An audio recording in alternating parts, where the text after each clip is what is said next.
நிகழ்ச்சியில் மீண்டும் சந்திப்பது மகிழ்ச்சி. நான் கருப்பழனியப்பன். நீங்கள் பார்த்துக் கொண்டிருப்பது இந்தியாவின் நம்பர் 1 டீலர் வசந்த் கோ வழங்கும் தமிழா ஸ்டார் ஸ்பெஷல். சுதந்திர தின விழாவை முன்னிட்டு இன்று நட்சத்திரங்களோடு நடைபெறவிருக்கும் இந்த தமிழா நிகழ்ச்சியில் நாம் நுழைவதற்கு முன்னால் சிறிய ஏவி உங்களுக்காக.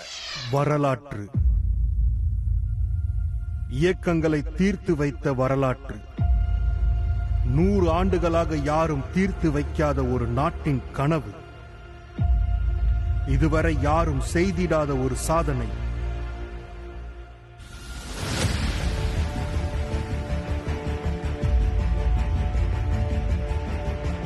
Powerful people.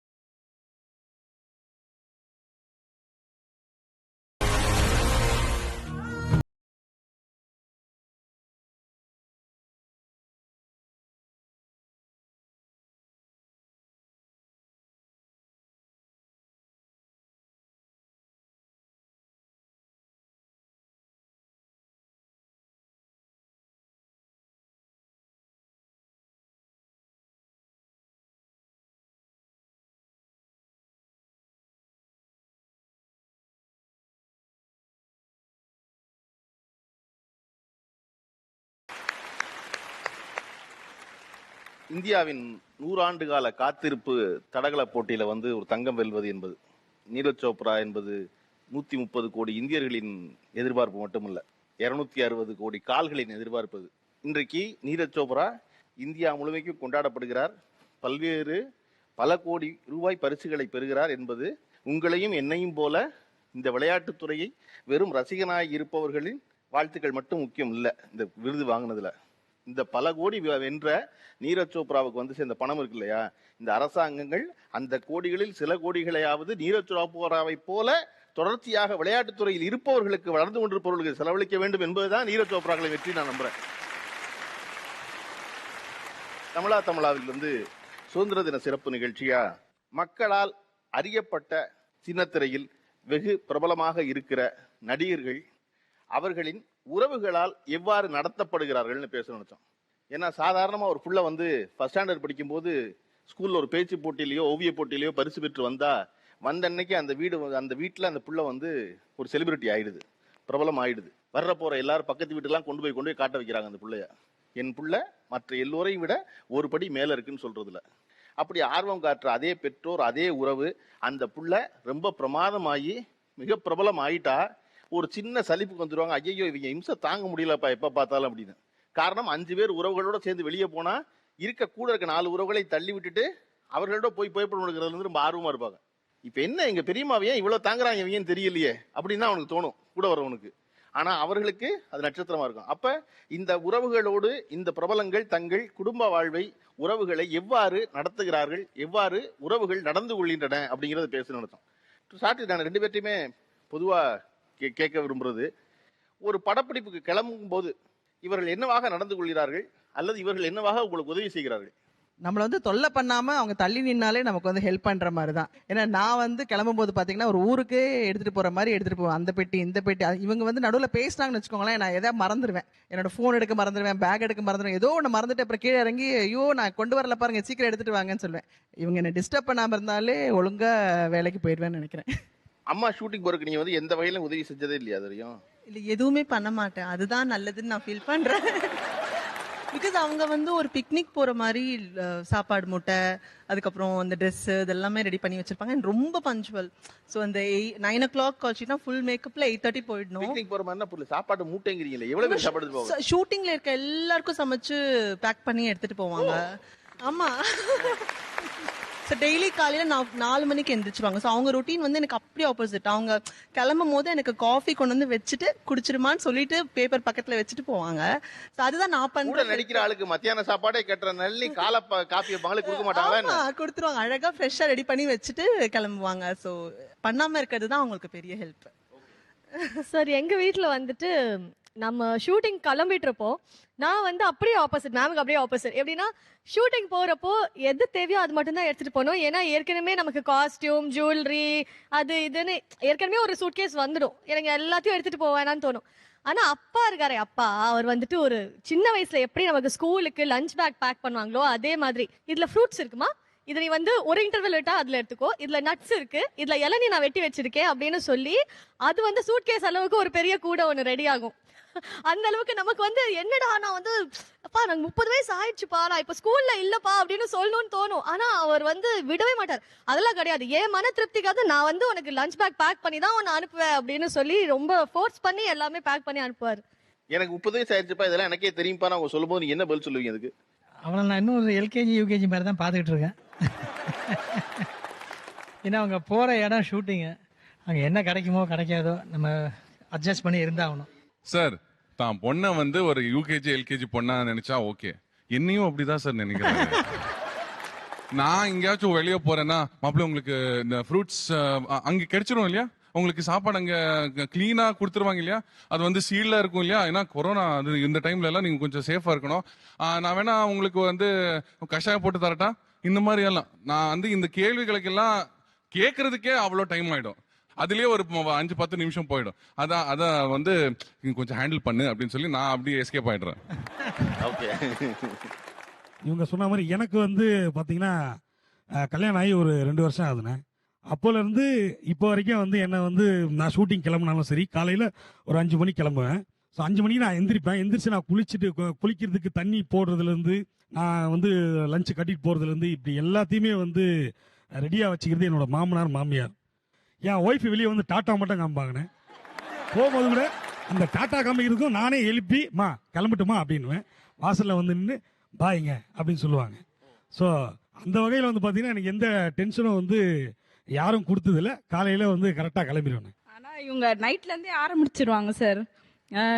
நாளைக்கு எனக்கு ஷூட்டிங்கு, என்னை யாரும் டிஸ்டர்ப் பண்ணாதீங்க, முடிஞ்சிச்சு. நைட்லேருந்தே ரொம்ப அப்படியே எதுனாலும் நாளைக்கு எனக்கு ஷூட்டிங் சொல்லிட்டே இருப்பாங்க. எனக்கு எப்போ ஷூட்டிங் இருக்குன்னு நான் சொல்லணும், அன்னைக்கு நைட்டு தான் குழந்தைய பார்த்துக்கவே மாட்டான் சார். நைட்டெல்லாம் குழந்தைங்க முடிச்சு ரெண்டு பேர் இருக்காங்க, 1.5 வயசு சார். 2 பேரும் பயங்கரமான அட்டகாசம். ஒருத்தனை பிடிக்கிறதுல இன்னொருத்துக்கு போய் ஏறுவான் சோப்பால, இவளை பிடிக்கிறதுக்குள்ள இவன் ஏறுவான். நான் இவங்க 2 பேரை பிடிக்கிறதா, நைட்டு தூங்குறதா, காலையில இருந்து ஷூட்டிங் போறதா, இப்படி ஒரு டென்ஷன்ல இருக்கும்போது இவன் நல்லா தூங்கிட்டு இருப்பான். ஏன்னா அவங்களுக்கு வேலை டாடா கட்டுற மட்டும் தானே. ஆமா, அதுதான் அந்த மாதிரி நைட்டெல்லாம் பார்த்துட்டு காலையில வந்து அவங்க எல்லாம் சொல்லுவாங்க. பட் வந்து எனக்கு வந்து எந்த வேலையும் வைக்காம என்னை வந்து ரிலாக்ஸா வந்து காலைல அனுப்பிச்சு விடுறது வந்து அவங்க அப்பா அம்மா. அவங்களுக்கு வந்து நான் இந்த நேரத்தில் வந்து மிகப்பெரிய என்னோட நன்றியை தெரிவிச்சுக்கிறேன். அதுக்காக தான் சொல்ல வந்தேன், டென்ஷன் ஆகாத பத்தியா. இந்த நன்றி கூட உங்க அப்பா அம்மாவுக்கு தான். ஆமா, ஓகே. வந்து என் மம்மி இல்லைன்னா எனக்கு கை உடஞ்சு போயிடும். ஏன்னா அவங்க காலையில இருந்து பால் குடுக்கறதுல இருந்து கஞ்சி எல்லாமே, நான் ஷூட்டிங் போற வரைக்கும் என்ன காலைக்கு எழுப்புறது கூட அவங்க தான். எங்க அப்பா கால் பண்ணுவாரு, ரீச் ஆயிட்டியா, சாப்பிட்டியா, ஒரு 1 ஹவருக்கு கால் பண்ணி கேட்பாங்க, இது சாப்பிட்டியா, அது சாப்பிட்டியா. அவங்க சொன்னதுக்கு அப்புறம் தான் நான் சாப்பிடவே செய்வேன். ஸோ அவங்க இல்லைன்னா நான் எனக்கு ஒரு கையை உடஞ்சு போயிடுற மாதிரி. ஸோ அதுக்கு நான் ரொம்ப ரொம்ப தேங்க்ஸ் சொல்லணும். ஓகே, வேற? ஆக்சுவலா அப்பா தான் என் கூட இருக்காங்க, அம்மா தனியா தான் இருக்காங்க. அப்பா காலையில எனக்கு ஹெல்ப் பண்ணுவாங்க. காலையில இருந்து நான் குக் பண்ணும்போது சேர்ந்து அப்பா ஹெல்ப் பண்ணிடுவாங்க. காலையில 7 மணிக்கு கிளம்புனாதான் 7:30 நம்ம லொகேஷன்ல இருக்க முடியும். அந்த லொகேஷன்ல வந்து இறங்கி நம்ம ரெடி ஆகிறதுக்குள்ள ஒரு 10 ஃபோன் அடிப்பாங்க. எதுக்குன்னு கேட்டா, வீட்டுல என்ன குழம்பு பண்ணிட்டு வந்தேன், நேற்று இட்லிக்கு மாவு போட்டு அரைச்சியா இல்லையா, அதை நான் சொல்வேன், அம்மா மேக்கப் போட்டுட்டு இருக்கேன், ரெடி ஆயிட்டு உங்களுக்கு திருப்பி கூப்பிடுறேன், திருப்பி ஒரு 10 நிமிஷம் ஃபோன். நேத்து நான் பார்த்த எபிசோட் டெலிகாஸ்ட்ல அந்த சாரி ஏன் இப்படி தூக்கி கேட்டிருக்க, நடக்கும் போது நல்லாவே இல்லை, உன் கூட நிக்கிறவங்களாம் பாரு எப்படி ட்ரெஸ். ஒரு 10 நிமிஷமா மேய்க்க முடியல, கண்ணு எழுதிட்டு இருக்க, முடிச்சுட்டு கூப்பிடுறேன், திருப்பி ஒரு 10 நிமிஷம் கோல். அந்த இட்லி மாவு அரைச்சிட்டே இல்லை, இன்னைக்கு நைட் நீ அரைக்காத, நான் கொடுத்தனுப்பிடுறேன் அப்படின்னு சொல்லி. நீங்க ஒரு 10 நிமிஷம் ஃபோன் பண்ணாதீங்க, மேக்கப்லாம் முடிச்சுட்டு ஷார்ட் முடிஞ்ச உடனே ஃப்ரீ ஆயிடுவேன், திருப்பி கால் பண்ணேன். நீங்க காலையில கால் பண்ணாதீங்கன்னு டெய்லியும் சொல்றேன், ஆனா இப்போ வரைக்கும் அதை நிறுத்தல. வீட்டில் சில டைம் சீக்கிரம் போகணுன்னு சொல்லிட்டு சொல்லுவா இல்லையா, அதனால என்ன பசங்களுக்கு சமைச்சு வச்சாலோ என்ன டிஃபன் பண்ணாலோ அது ரொம்ப கஷ்டமாக இருக்கும் எனக்கு மனசு. இங்கே சமையல் பண்ணிவிட்டு அவள் சின்ன பொண்ணு என் கூட தான் இருக்காங்க. இவா சாப்பிட்டாளா இல்லையாங்கிறது, அதனால என்னம்மா எதாவது செஞ்சு கொடுத்து அனுப்பணுமா சொல்லுமான்னு சொன்னால், அம்மா நீங்கள் கொஞ்சம் நேரம் ஃபோனை வச்சுருங்கம்மா, நான் இப்போ மேக்கப் பண்ணிகிட்டு இருப்பேன், திருப்பி எப்போ பண்ணுவாளோன்னு காத்துட்ருப்பேன், மறந்துடுவாளா என்னன்னு தெரியாது. அதுக்கப்புறம் ஃபோன் வரும், அம்மா அப்பா கொஞ்சம் குழம்பு வச்சு கொடுத்து அனுப்பிடுங்க அப்படின்னு சொல்லுவா. அப்போ தான் எனக்கு மனசு சந்தோஷமாக இருக்கும். சாயந்தரம் ஏதாவது கொடுக்கணுமாடின்னு கேட்பேன். எனக்கு சமையல் பண்ணுறதுனா ரொம்ப இஷ்டம், செஞ்சு கொடுத்துட்டே இருக்கணும், எதுனாலும் கேளுங்கடியே செஞ்சு கொடுத்துட்டே இருக்கேன்னா, நீங்கள் அமைதியாக இருந்தாலே போதும், எதுவும் செய்ய வேணாம்மா. இந்த டென்ஷன்ல என்ன பண்ணுவாங்க, என்ன மறந்துடுவாங்க. நான் கிளம்பும் போது வெறும் ஒரு டம்ளர் பால் மட்டும் கொடுத்துட்டு இந்த ஃபோன் பேசுறதுக்கு கிச்சனுக்கு போயிடுவாங்க, என்ன மறந்துடுவாங்க. அவளை மறக்கும் போது அம்மா சொல்லுவாங்க, ஐயோ அவகிட்ட கேட்கவே இல்லடி, அவ என்ன நினைப்பாலோ தெரியல, அவ நினைச்சுப்பா அக்காவை தான் உளுந்து உளுந்து அம்மா கவனிக்கிறாங்க, தங்கச்சி விட்டுறாங்க அப்படின்னு சொல்லிட்டு நிறைய டைம் புலம்பியிருக்காங்க அவங்க. ஓகே, டு அந்த அதர் சைட் இன்னொரு வகையா உங்கள்கிட்ட இந்த கேள்வி கேட்கிறேன். இப்போ அவங்க ஷூட்டிங் கிளம்பும்போது கிளம்புறாங்கல்ல, ஷூட்டிங் கிளம்பும்போது ஷூட்டிங் இருக்குங்கிற பேர்ல அவங்க உங்களுக்கு ஏற்படுத்துற பதட்டமோ அல்லது ஏற்படுத்துற ப்ராப்ளமோ என்ன வீட்டுல? இந்த விஷயத்தை நாங்க வரும்போதே டிஸ்கஸ் பண்ணிட்டு தான் வந்தோம். இதெல்லாம் நீ சொல்லக்கூடாது, இதெல்லாம் நீ சொல்லணும், இதெல்லாம் சொல்லக்கூடாதுன்னு சொல்லிட்டு. இல்ல சொல்லக்கூடாதுல முதல் இது. ஆமா, யார் அவங்க சொன்னது? ஷூட்டிங் கிளம்புறாங்கன்னா லைட்மேன்லாம் வருவாங்கல்ல, அதுக்கு முன்னாடி அவங்க போயிடுவாங்க. அவ்வளோ நீங்க பங்க்சுவல், நீங்க முன்னாடி வர்றாங்க, ஒர்க்ல ரொம்ப சின்சியர் நீங்க சொல்லிக்கிட்டீங்கனாலும் வீட்டில் எங்களை படுத்துற பாடு இருக்கு. நான் தான் டெய்லி அவங்க மார்னிங் நான் ட்ராப் பண்ணுவேன், அதுக்கப்புறம் நான் என்னோட ஒர்க் போயிடுவேன், ஆஃபீஸ் போயிடுவேன். அந்த மார்னிங் கிளம்புறப்போ டாக்ஸிக்காரனோட மோசமாக நம்மளை ட்ரீட் பண்ணுவாங்க. அந்த பேக் எல்லாம் எடுத்துட்டு போறப்போ எங்க மாமியார் வருவாங்க கூட, அவங்க கூட அதெல்லாம் எடுத்துட்டு வரப்போ, தம்பி மீட்டர் போடுப்பா, ஆட்டோக்காரன்ட்ட சொல்லுவாங்கல்ல, மீட்டர் போடுப்பா, வண்டி எடுப்பா அப்படின்னு சொல்லிட்டு அந்த மாதிரி தான் இருக்கும். அதுவும் பதட்டம் இருக்கும் பாருங்க. காலையில நம்ம ஆஃபீஸ்க்கு போகணும், இல்ல நம்மளுக்கு ஏதாவது ஒர்க் இருக்கும், லீவ் நம்மளுக்கு ஒரு வேலை இருக்கும், அதை புரிஞ்சுக்கவே மாட்டாங்க. சீக்கிரம் போகணும், டைமுக்கு போகணும்னு சொல்லிட்டு நான் நிறைய பேட்டு திட்டு வாங்கியிருக்கேன். கார் ஓட்டும் போது சரி, பைக் ஓட்டும் போது சரி, ஏகப்பட்ட திட்டு. அந்த லக்கேஜ் தூக்கிட்டு வரும்போது எனக்கு பதட்டமா கை காலெல்லாம் நடுங்க ஆரம்பிச்சிடும். ஜிஜோ இன்னைக்கு இருக்குடா அப்படின்னு சொல்லிட்டு. என்னைக்கெல்லாம் உங்களுக்கு ஷூட்டிங் இருக்கும் அன்னைக்கு எனக்கு படபடப்பா இருக்கும், ரொம்ப படபடப்பு. அந்த படபடப்பு இப்போ கூட நீங்க ஃபீல் பண்றீங்கன்னு நினைக்கிறேன் நான். அப்படி கிடையாது. ஆக்சுவலா நான் எல்லாத்துலயுமே ரொம்ப பஞ்சுவலா இருக்கணும்னு நினைப்பேன். அதுவும் இல்லாம டைமிங்ல ரொம்ப பஞ்சுவலா இருப்பேன். ஏன்னா நான் கொஞ்சம் சட்டிலா தான் ரெடி ஆவேன். ஸோ ஃபாஸ்டா ரெடி ஆக மாட்டேன். அதனால எப்பவுமே நான் ஒரு 9 ஃபர்ஸ்ட் ஷாட் வைக்கிறாங்கன்னா ஒரு 7:30 அட்லீஸ்ட் நான் போயிடுவேன். நான் எல்லா வேலையும் பண்ணி முடிச்சு கரெக்டா கிளம்பலாமான்னு கேட்கும் போது தான் போய் வாஷ்ரூம்ல போய் உட்காருவாரு. வெளியே வருவாரு, நானும் வெயிட் பண்ணுவேன். போனை வச்சு என்னன்னா பாப்பாருன்னு தெரியல. அது பயம், வேற ஒண்ணும் இல்ல. ஐயோ வண்டியில ஏறினா இன்னைக்கு என்ன நடக்க போதோ பயம் தான். அந்த பயத்துல உள்ள போய் உட்காந்துக்கிறோம். என்ன வெளியே போனா இவங்க வேற மனைவியை கூட்டிட்டு கார்ல கிளம்பணும்னு நினைச்சோன்னு வயிற்று கலக்கி. ஆமா, என்ன பண்றதுன்னு தெரியாது. ஓகே, வேற யாரு வீட்டில் இருக்கும் பிரபலங்கள் படப்பிடிப்பு கிளம்பும்போது என்ன வாகன பதட்டத்தை உங்களுக்கு தர்றாங்க? என் சிஸ்டர் எப்படின்னா, அவளை டிஸ்டர்ப் பண்ணாத வரைக்கும் கரெக்டா இருப்பா. நாங்க யாராவது எந்திரிச்சிட்டோம்னா அவ்வளவுதான், உடனே ஒரு சின்ன திங்ஸ் கூட எடுக்க மாட்டா. எல்லாம் நான் எடுத்துடணும், எங்க அம்மா எடுத்துடணும். அதனாலதான் எங்க அம்மாவும் நானும் எந்திரிக்கவே மாட்டோம். அவ கிளம்பும் போது அப்படியே இருந்துருவோம். மாட்டிக்கிட்டோம், ஸ்லிப் கண்ணை மூடி படுத்துக்குவீங்க. இல்ல முடிச்சிட்டா கூட போத்திடுறது அவ்வளவுதான். ஏன்னா ஒரு ஸ்லேடு, பின்னு, ஸ்லிப்பர் மேற்கொண்டு எல்லாம் நாங்க இல்லன்னா கரெக்டா பண்ணுவோம். ஆனா நாங்க யாராவது எந்திரிச்சிட்டோம்னா அவ்வளவுதான். இருந்தா வீட்டையே லாக் பண்ணிட்டு கீயை கூட ஜன்னல் வழியா போட்டுட்டு போயிடுவா சைலண்டா, ஒன்னும் சொல்ல மாட்டோம். அது ஒரு நல்ல குணம் தானே. எந்திரிக்கலன்னு தெரிஞ்சா டிஸ்டர்ப் பண்ணாம இருக்குது, எழுப்பி சொல்லாம இல்லையா? எந்திரிச்சிட்டா வேற லெவல்ல இருக்கு. பத்தி நல்லதா சொல்றியா கெட்டதா சொல்றியானே தெரியலையே. ரொம்ப நல்லதா சொல்றாங்கம்மா. ஓகே, என் அக்காவும் அதே மாதிரி தான். யாராச்சும் வீட்டில் இருந்தா எல்லா ஒர்க்கும் வீட்டில் அம்மா தான் பண்ணணும். இல்லையேன்னா அவளே எல்லாத்தையும் ரெடி பண்ணி கரெக்டாக எந்திரிச்சு கிளம்பிடுவா. ஆனால் யாராச்சும் இருந்தால் மட்டும் ஒரு வேலையும் செய்ய மாட்டா. அவளோட மேக்கப், அவளோட திங்ஸ் எல்லாத்தையும் எடுத்து வச்சுட்டு அதை மட்டும் தான், அதையும் பாதி மறந்துடுவா. தேடுவா ரொம்ப நேரம் அந்த ஒன்னுத்தையே, ஆனால் கிடைக்கவே கிடைக்காது. அவள் வெளியே போய் கேட்பேறும்போது கரெக்டாக அந்த திங்ஸ் கிடைச்சிரும். ஓகே, படப்பிடிப்புக்கு போறதுக்கு பொருட்களை எடுப்பதை தவிர்த்து வேற என்னவெல்லாம் வீட்டுல என்னவா கிளம்புறாங்க அவங்க? நாங்க வைஃபும் நானும் 2 பேருமே ஷேர் பண்ணிப்போம் அவருடைய ப்ராப்ளம்ஸ் எல்லாம். அவர் கிளம்புற வரைக்கும் அவருக்கு என்னென்ன வேணும், அந்த கார்ல பெட்ரோல் இருக்கா இல்லைன்றது மற்றதெல்லாம் நாங்கள் பார்த்துக்கணும் பண்ணுவோம். அவரும் வெல் ப்ரிப்பேர்டா இருப்பார், எல்லாமே திங்ஸ் எல்லாம் எடுத்து வச்சிருந்தார். ஆனாலும் அந்த கிளம்புற டயத்துல அந்த வாட் இஸ் தட் கால்ட் பந்தா என்னன்னு தெரியல, வைஃபை பிடிச்சின்னு கண்ணா உணர்ந்து திட்டுவார். நான் நினைச்சு சரி நம்ம அவங்க அம்மாவை சரி நம்ம திட்ட முடியாது, அதெல்லாம் பையன் திட்டுட்டோம், நானும் என்கரேஜ் பண்ணி சைலண்டா இருந்துருவேன். இவர் கிளம்பி போனதுக்கு அப்புறம் வைஃப் என்ன கேட்பாங்க, ஏங்க பையன் அந்த திட்டுறான், நீங்களும் தான் பக்கத்துல இருக்கீங்களா, ஒரு கேள்வி கேட்க மாட்டீங்களா? நான் மனசுல நினைச்சுப்பேன், இதெல்லாம் நான் கேட்கணும்னு நினைச்சோம், என்னால கேட்க முடியல, அட்லீஸ்ட் பையனாவது கேட்கற அது வரைக்கும் சந்தோஷம்ட்டு. அப்படி என்ன திட்டுவீங்க அம்மாவை? இல்ல சார், அங்க போயிட்டு உடனேயும் கால் பண்ண சொல்லுவாங்க, எல்லாம் சொல்லுவாங்க. அந்த ஹவுஸ்ல எனக்கு இதுவே கிடைக்காது, சிக்னலே கிடைக்காது. இவங்க ஒரு ஸ்டெப் அட்வான்ஸா போயிட்டு என் கார்ல டிராக்கர் கூட வச்சிருக்காங்க. ஏன் இவ்வளவு ஸ்பீடா போற, இது பண்ற, எனக்கு போயிட்டு காலே பண்ண மாட்டேங்க. அவங்களுக்கு தெரியும் நாங்க ரீச் ஆயிட்டேன், டிராக்கர் அப்பா போன்ல இருக்கு. உங்க கார்ல ஜிபிஎஸ் இருக்கா? ஜிபிஎஸ் இருக்கு, வச்சிருக்காரு, இன்ஸ்டால் பண்ணிருக்காரு. சொல்ல ஜிபிஎஸ் சார் ஒவ்வொரு வாட்டியும் சொல்றேன் சார், பிகாஸ் அவருடைய shoot most of the time Mahabalipuram, we are in T Nagar. இங்க இருந்து அவ்வளவு டிஸ்டன்ஸ் போகும்போது எப்படி அங்க போய் ரீச் ஆனதுக்கு அப்புறம் எல்லா பேரண்ட்ஸ்க்குமே இருக்கிற ஆக்க சார், பத்திரமா போய் சேர்ந்துட்டு ஒரு போன், இது வரைக்கும் அவர் போனே பண்ண மாட்டார். பார்த்தா ஒன்னும் வர வழி இல்ல, ஜிபிஎஸ் போன் பண்ணிட்டு நான் இவர் யார் எங்க டிராப் பண்ணி யார் எப்படி வர்றாரு எல்லாமே நீங்க அவரோட கார்ல ஏறி போயிடலாமே சார். எனக்கு ஒரு பொழப்பு இருக்கு சார், என் ஒர்க்கை நான் பார்க்கணும் இல்லையா, அதையும் பார்க்கணும் இல்லையா நான். அதனால போனேன்னா அப்புறம் போகும்போது கொஞ்சம் ஸ்பீடாக போகும்போது கூட இந்த இன்டிமேஷன் வரும், என்ன ஸ்பீடில் போகிறான்னு, தம்பி அவ்வளோ ஸ்பீட் வேணாம்ப்பா, கொஞ்சம் குறைப்பான்னு. ஸோ அவர் வெளியில இருந்தால் கூட என் கண்ட்ரோலே கொஞ்சம் இருப்பாரு. Both are happy. அங்க ஷூட்டிங் போனதுக்கு அப்புறம் அங்க இருக்க அவரை பத்தி தகவல் சொல்றதுக்கு யார் வச்சிருக்கீங்க? இல்லை சார், இது வரைக்கும் அந்த மாதிரி இன்னும் ஸ்பைஸ் எல்லாம் அரேஞ்ச் பண்ணல. அது மட்டும் தான் சார் வைக்கல. படப்பிடிப்பு கிளம்புறேங்கிற பேர்ல உங்க வீட்டுல இருக்க பிரபலம் பண்ற ப்ராப்ளம் என்ன? அவர் செய்யறது எல்லாமே வந்து எதுவுமே ஹெல்ப் கிடையாது சார். அவரு ஒரு டைமிங் கிடையாது. அது எங்கன்னா போனா கூட போய் ரீச் ஆனவனா ஃபோன் பண்றது கிடையாது. ஃபோன் பண்ண நாமளே கேட்டா கூட பயங்கர டென்ஷன். ஆக்சுவலா கார் வாங்கும் போது ஃபர்ஸ்ட் கேட்டுக்கிட்டாரு என்னென்ன ஃபீச்சர்ஸ்லாம் இருக்கு கார்ல எக்ஸ்ட்ரா எல்லாமே. நான் அந்த சொல்லிட்டு இருக்கிட்ட நான் சொல்றேன் ஜிபிஎஸ் சொல்லாத இவர் கேட்கறாரு வேற ஏதாவது இருக்கா எக்ஸ்ட்ரா இருக்கான்னு. ஏன்னா அப்போ வந்து ஜிபிஎஸ் வந்து ரொம்ப ட்ரெண்ட்ல இருந்தது. நான் அவன் எப்படி ஆஃப் பண்ணிட்டேன். இப்போ என்னன்னா இங்க ஓபன் பண்ணதுனால நெக்ஸ்ட் எங்கிட்ட ஜிபிஎஸ் கேட்பாருன்னு வேற தோணுது. அவர் வச்சிருக்காது பரவாயில்லையா? செய்யணும் சார். இப்போ செய்தாதான் பெஸ்டா இருக்கும். ஆக்சுவலா சொல்றாங்கல்ல சார், லைக் என்ன சொல்றாருன்னா ஃபோன் பண்ணி இன்ஃபார்ம் பண்றதுலன்ட்டு. 2 பேருமே வீட்டில தான் இருப்பாங்க. என்னன்னா அம்மா அப்பா தான் ஃபோன் பண்ணிருப்பாங்க எங்க இருக்கு அப்படின்னா கிளம்பிட்டேன் இன்னொரு. ஏன்னா வீட்டுல இருந்து லைக் ஷூட் ஸ்பாட் வந்து மேக்ஸிமம் 20 to 30 minutes தான். வந்துருவேன் அப்படின்னு சொல்லிடுவேன் அம்மா கிட்ட. கொஞ்ச நேரம் கழிச்சு 5 minutesல இருந்து அவர் நான் இப்ப கார் எடுத்துட்டேன், கார்ல வந்துட்டு இருப்பேன், அவர் ஃபோன் பண்ணுவாரு எங்க இருக்கு அப்படின்னு. நான் கேட்க நீங்க எங்க இருப்பீங்க? நான் வீட்டுல தான் இருக்கேன். இப்பதான் அம்மா பேசுறாங்க. அதுக்குள்ள 2 பேரும் பக்கத்துல இருந்தே மாத்தி ஃபோன் பண்ணிட்டு இருப்பாங்க. அதாவது இவங்களையாவது பரவாயில்ல, ஜிபிஎஸ் ஏதோ ஒரு கருவி இருக்கு, அதை வச்சு கண்டுபிடிக்கிறாங்க. ஆனா என் பொண்டாட்டி என் போனை வச்சா நான் எங்க போறேன்னு கண்டுபிடிக்கிறான். எப்படின்னு எனக்கு அடுத்த வரைக்கும் தெரியல. அன்னைக்கு என்ன பண்ண, இபி செட்டுனே, இபி செட்ல செட்டுக்குள்ள வந்து பாத்ரூம் வந்து இல்ல, வெளியே தான் போகணும். ஸோ அங்க இருந்து கார் எடுத்துட்டு போற தூரம் இருக்கு. இங்க இருந்து கார் எடுத்துட்டு போனேன். இவன் வந்து நான் நைட்டு வீட்டுக்கு போறேன். அப்ப என்ன கேட்டா அந்த பொய்யை இப்ப உறுதிப்படுத்துறீங்க. என்ன நான் சொன்னனே அது உண்மைதான் இப்ப சொல்றீங்க மறுபடியும். உண்மை பொய் இல்லைண்ணே.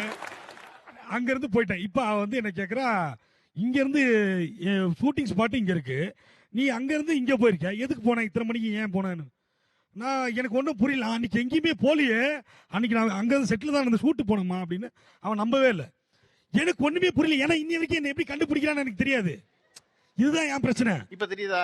தெரிஞ்சிருச்சு. இல்ல காலையில கிளம்பும் போது எந்த பதட்டமும் இல்லாம வெறுமன போர்வை விலைக்கு டாட்டா சொல்லிட்டு திருப்பி பூனை எங்க போறா, நம்ம கிட்ட தான் இருக்கே எல்லா தகவலும் அப்படின்னு.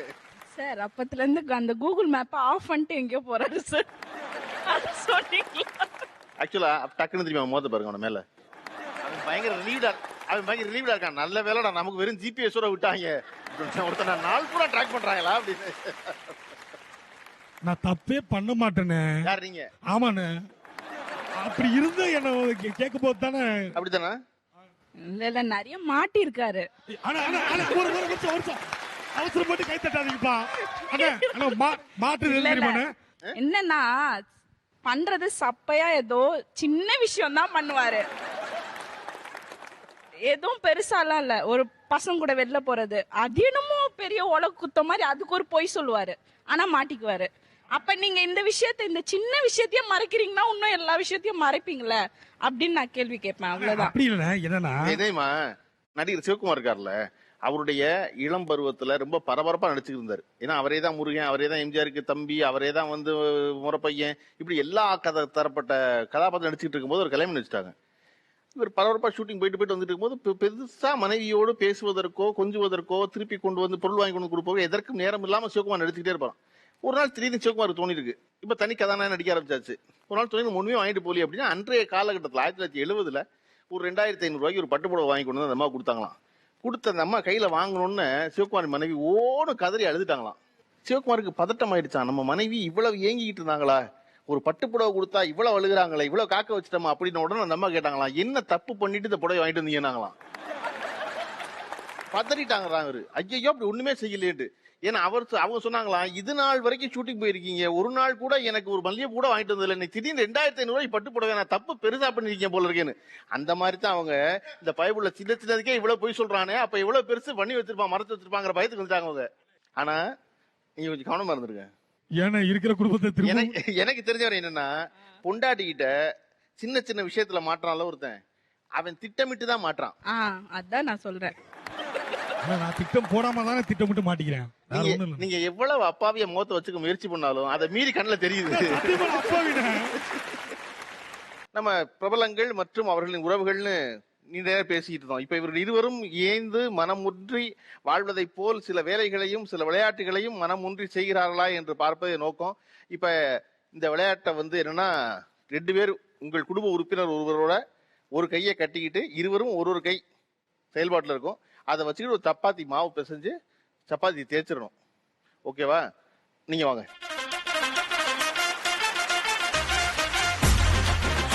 நீங்க வாங்க. இந்த விளையாட்டுல வந்து ஏறத்தாழ நடுவர் போல இருந்து எனக்கு உதவியா இருக்க போறதுக்கு திரு திவாகர் வாங்க.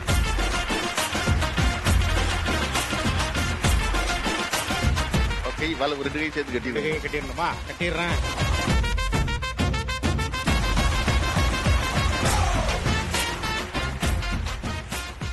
Okay, ready, start.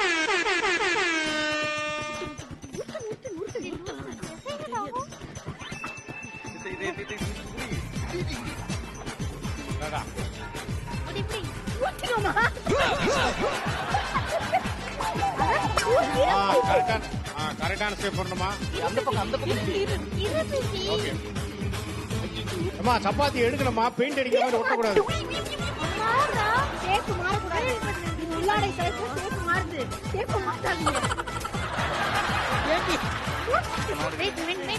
சார் ஒன்னு ரெடி பண்ணிட்டாங்க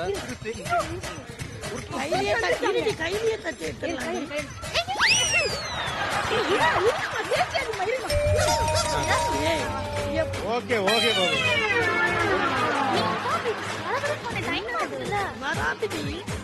ரெண்டு பேரும் என்ன பண்றாங்க?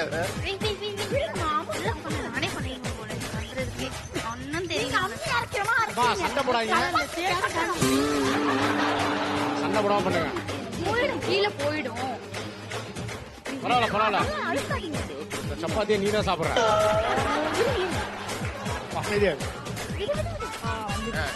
ஓகே, வந்தவரை சப்பாத்தி எடுத்து அடுத்த ட்ரை பண்ணுங்க. மா 2 கையும் சேர்ந்து பண்ணா. தம்பி டிஜே உங்களுக்கு மட்டும் ரொமான்டிக்கா ஏதாவது பாங்க முடியா?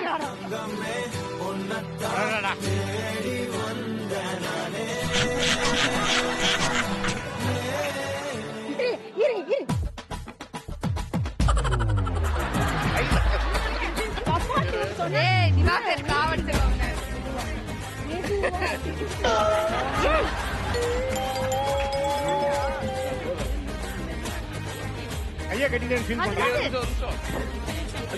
போச்சு போச்சு போச்சு ஒழுங்கா.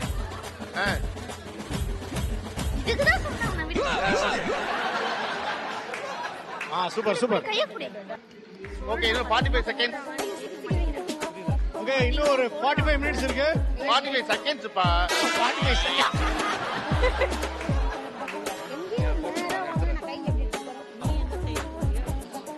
ஓகே ஓகே, இன்னும் 30 செகண்ட்ஸ்.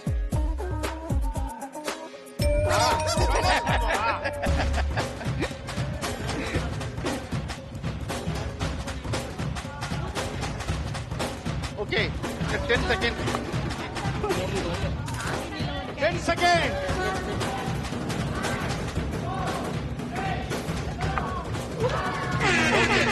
Super super. சப்பாத்தி ஊட்ட தெரியுதா எங்கனா? சப்பாத்தி அப்படியே இருக்குமா? இது இவ யாருக்கு என்ன பண்ண முடியும் சொல்லுங்க.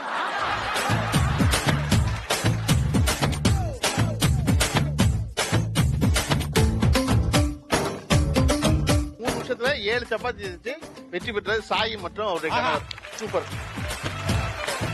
ஒரு சப்பாத்தி நீங்க தான் வின் பண்ணிருக்கீங்க. எப்படி ஃபீல் பண்றீங்க? கிஃப்ட் தரலைன்னு ஃபீல் பண்றேன். தருவோமா? ரொம்ப ஹாப்பியா இருக்கு. சோ வீட்ல கூட எனக்கு ஹெல்ப் பண்ணது இல்ல, இங்க வந்து ஏதோ பண்ணாரு. சூப்பரா ஹெல்ப் பண்றாருல. இப்ப அத மேட்ச் பண்ணி 2 பேரும் சூப்பரா ஒரு டான்ஸ். ரெடியா?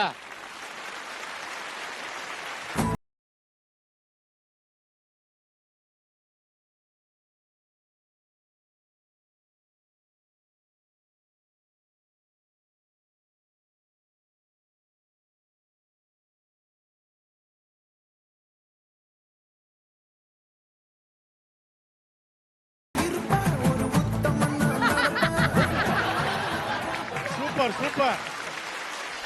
சுதந்திர தின சிறப்பு நிகழ்ச்சியாக நாம் சின்னத்திரை நட்சத்திரங்களையும் அவர்களின் உறவுகளோடு பேசிக் கொண்டிருக்கிறோம். உங்க வீட்டுல இருக்க பிரபலங்கள் படப்பிடிப்புக்கு கிளம்பும் போது என்னென்னலாம் சொல்றாங்க, என்னெல்லாம் செய்யறாங்க? அவங்க ஷூட்டிங் கிளம்பும் போது நீங்க பார்க்கணும், வீடே கலைபுரம். நான் அதனால ஆப்போசிட் பிளாக்ல நாங்க இருக்கோம். இவங்க கிளம்பி போறாங்கன்னு தெரிஞ்சதுக்கு அப்புறம் ஒரு 15 மினிட்ஸ்க்கு அப்புறம் தான் நான் இவங்க வீட்டுக்கு போனேன். இந்த ஏரியாவே சும்மா அதிருமா? ஆமா சார், பயங்கர அதிரும். எங்கெங்கயோ என்னென்னமோ அப்படி இப்படி இருக்கும். நான் அதுக்கப்புறம் போய் அச்சச்சோ இவ்வளோ கஷ்டப்பட்டுட்டு போயிருக்கான், முன்னாடி வந்திருக்கணுமா அப்படின்னு ஃபர்ஸ்ட் ஒரு கொஞ்சம் நினைச்சேன். அப்புறம் தான் தீர்மானம் பண்ணிட்டேன், இல்ல இவங்க அவங்க பாட்டுக்கு கிளம்பி போட்டோம், அது அவங்களோட ஸ்டைல். டைமுக்காக பெட்ல எல்லாத்தையும் பார்த்தி போட்டு ஓகே இன்னைக்கு இது போட்டுக்கலாம் அது போட்டுக்கலாம் அப்படின்னு சொல்லி அதுக்கப்புறமா அங்க நம்மளோட கடை பார்க்க ஒரு ஜவுளி கடை மாதிரி இருக்கும்னு வச்சுக்கோங்க. வீட்டு பெட்ரூமே ஜவுளி கடை மாதிரி ஆயிடும் பாக்குறதுக்கு. அவங்க உள்ள வந்து பார்த்துட்டு ஐயோ அப்பாப்பா அப்படின்னு இருப்பாங்க. நான் சொல்வேன் ஒன்னும் டென்ஷன் ஆகாது, நான் வந்து உள்ள எடுத்து வச்சுக்கிறேன் அப்படின்னா அப்பயும் ஆனா மனசு கேட்காது. நான் ஓரளவுக்கு எனக்கு தெரிஞ்ச மாதிரி நான் பண்ணி வச்சுட்டு போயிடுறேன்டி, அதுக்கப்புறமா நீ பாத்துக்கோ அப்படின்ட்டு அதுக்கப்புறம் திரும்பி நான் வந்து எல்லாத்தையும் அதோட டப்பாக்குள்ள எடுத்து போட்டு வச்சு. இப்ப பொண்ணு கிளம்பி மாப்பிள்ளை வீட்டுல இருந்தாருன்னா என்னவா இருக்கும் வீடு? இல்ல 2 பேருமே கிளம்பி இருப்பாங்க. மோஸ்ட்லி மார்னிங் அவளுக்கு முன்னாடி அவர் கிளம்பிடுவாரு. ஆக்சுவலா அவருக்கு தெரியும் வீடு என்ன ஆகும்னு தெரியும் அவருக்கு. அவர் கெஞ்சுவாரு சார், அவர் கெஞ்சுவாரு. அவர் ஸ்ரீ ப்ளீஸ் ஸ்ரீ நான் வந்தா படுக்கிறதுக்கு கூட இடம் இல்லடி, கொஞ்சம் அட்லீஸ்ட் அதையாவது நகர்த்தி வச்சுட்டு போடி அப்படின்பாரு. அந்த நகர்த்தி வைக்கிற வேலையை அப்பப்போ அம்மா வந்து பண்ணுவாங்க. ஓகே, இப்ப இது வந்து படப்பிடிப்புக்கு கிளம்பும் போது, வேலைக்கு கிளம்பும் போதுன்னு நடக்கிறது, வீட்டுக்குள்ள நடக்கிறதா சொல்றீங்களா? இந்த படப்பிடிப்பு இல்லாத நாள்ல பிரபலமா இருக்க நீங்க வீட்டுல என்னவாக நடத்தப்படுறீங்க? கேவலமா நடத்தப்படுவார்கள். என்ன சொல்லுவாங்க, என்ன செய்வாங்க? அதாவது எப்பவுமே நம்ம ஷூட்டிங் போயிட்டோம்னா அவங்க ஃப்ரீ ஆயிடுவாங்க. வீட்லயே இருந்தோன்னா அவங்க ஃப்ரீயா இருக்க முடியாது. அதனால இன்னைக்கு ஷூட்டிங் இல்லையா, அவங்களே வாலண்டியரா கேட்பாங்க, ஃபோன் பண்ணுங்க ஷூட்டிங் இருக்கும் நாளைக்கு இருக்கும் அப்படி கேட்டு பாருங்க, எதுக்கு கேட்டு பாருங்க அப்படின்னா நான் அடிச்சு கேட்பேன். நாளைக்கு ஷூட்டிங்னோன்னா எல்லாரும் மகிழ்ச்சி ஆயிடுவாங்க, ஏன்னா நம்ம இருக்க மாட்டோம்ல. ஓகே, வேற யார்? என் வைஃப் வந்து எம்பிஏ பண்ணிட்டு இருக்காங்க கரஸ்பாண்டன்ஸ்ல. அவங்க வேலையும் செஞ்சுட்டு இருக்காங்க அண்ட் எம்பிஏ பண்ணிட்டு இருக்காங்க. ஸோ அவங்களுக்கு கிடைக்கிற ஹோம் ஒர்க் எல்லாமே எனக்கும் வந்துடும், நான் ஷூட்டிங் பண்ணாத நாள்லாம். ஸோ இன்னைக்கு வந்து ஒரு 6 days கண்டினியூஸா அப்படியே வாங்க ஷூட்டிங் பண்ணி இன்னைக்கு தான் ஒரு செகண்ட் சண்டேங்கிற அடிப்படையில் இன்னைக்கு ஒரு நாள் கிடைச்சது. இன்னைக்கு வந்து எடிட்டிங் பண்ணணும், அது ஏதோ ஒரு அசைன்மெண்ட் கொடுத்துருக்காங்க, அதை எடிட் பண்ணி அழகா அவங்களுக்கு கொடுக்கணும். அந்த ஹோம்ஒர்க் எனக்கும் ஸ்பில் ஓவர் ஆயிடும், நீயும் பண்ணு அப்படின்னு சொல்லி ப்ராக்சி மாதிரி எனக்கும் அந்த ஹோம்ஒர்க் கிடைச்சிரும். நீங்க படப்பிடிப்பு கிளம்பும்போது அப்பா கஷாயம் வச்சு கொடுப்பாரு. படப்பிடிப்பு போயிட்டு போனதுக்கு அப்புறம் அம்மா வந்து புடவையெல்லாம் வச்சு ஆர்னமெண்ட்ஸ் எல்லாம் ஒதுக்கி வைப்பாங்க.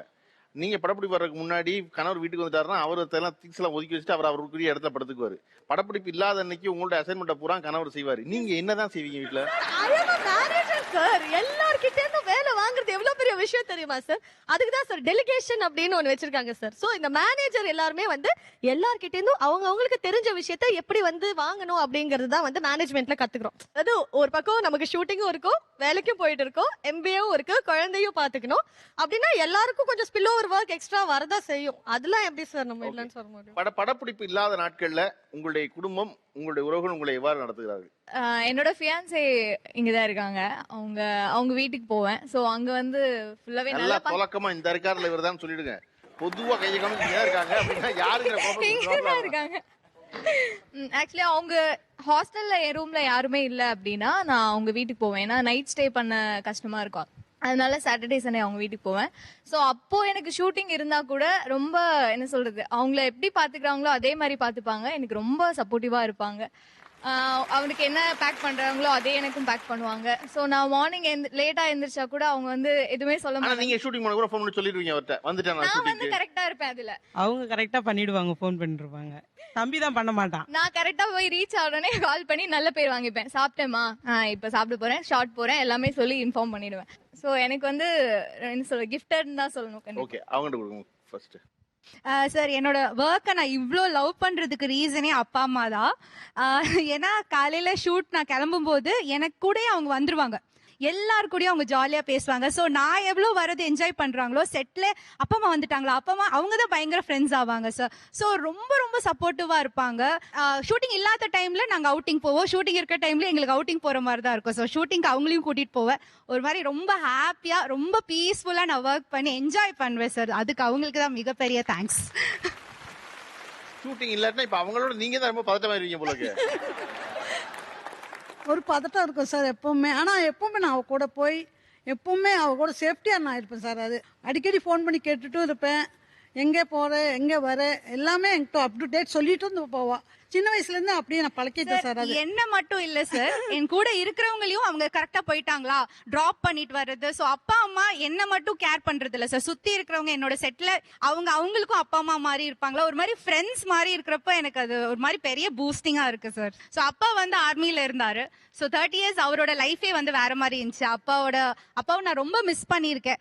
ஸோ இப்போ வந்து அவர் ஆஃப்டர் ரிட்டையர்மெண்ட் நான் தான் யங்கஸ்ட் டாட்டர் சார். ஸோ எனக்கு வந்து எங்க அப்பா அம்மா எப்பவுமே ஹாப்பியா இருக்கணும், அந்த ஒரு சோஷியல் லைஃப், அந்த எல்லாரு கூடயும் பேசுறது பழகிறது. ஸோ அதை அவங்களுக்கு எப்பவுமே நான் கொடுத்துட்டே இருக்கணும்னு எனக்கு ஆசை. அது மட்டும்தான் சார்.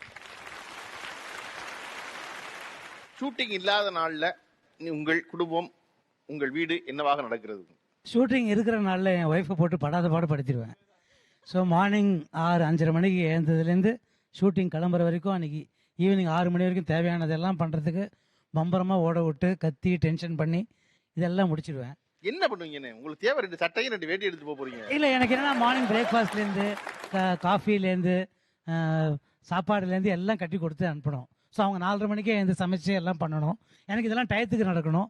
ஸோ எனக்கே தெரியும் ரொம்ப டேக்ஸ் பண்ணுறேன்னு. ஏன் இந்த ப்ரொடக்ஷன் பொங்கல் சாப்பிட மாட்டீங்களா நீங்க? அப்படி இல்லை சார், எனக்கு சின்ன வயசுலேருந்து ஸ்கூல் காலேஜ் ஆஃபீஸ் எல்லாத்துக்குமே டிஃபன் பாக்ஸ் எடுத்துன்னு போய் பழகின ஒரு கேரக்டர்.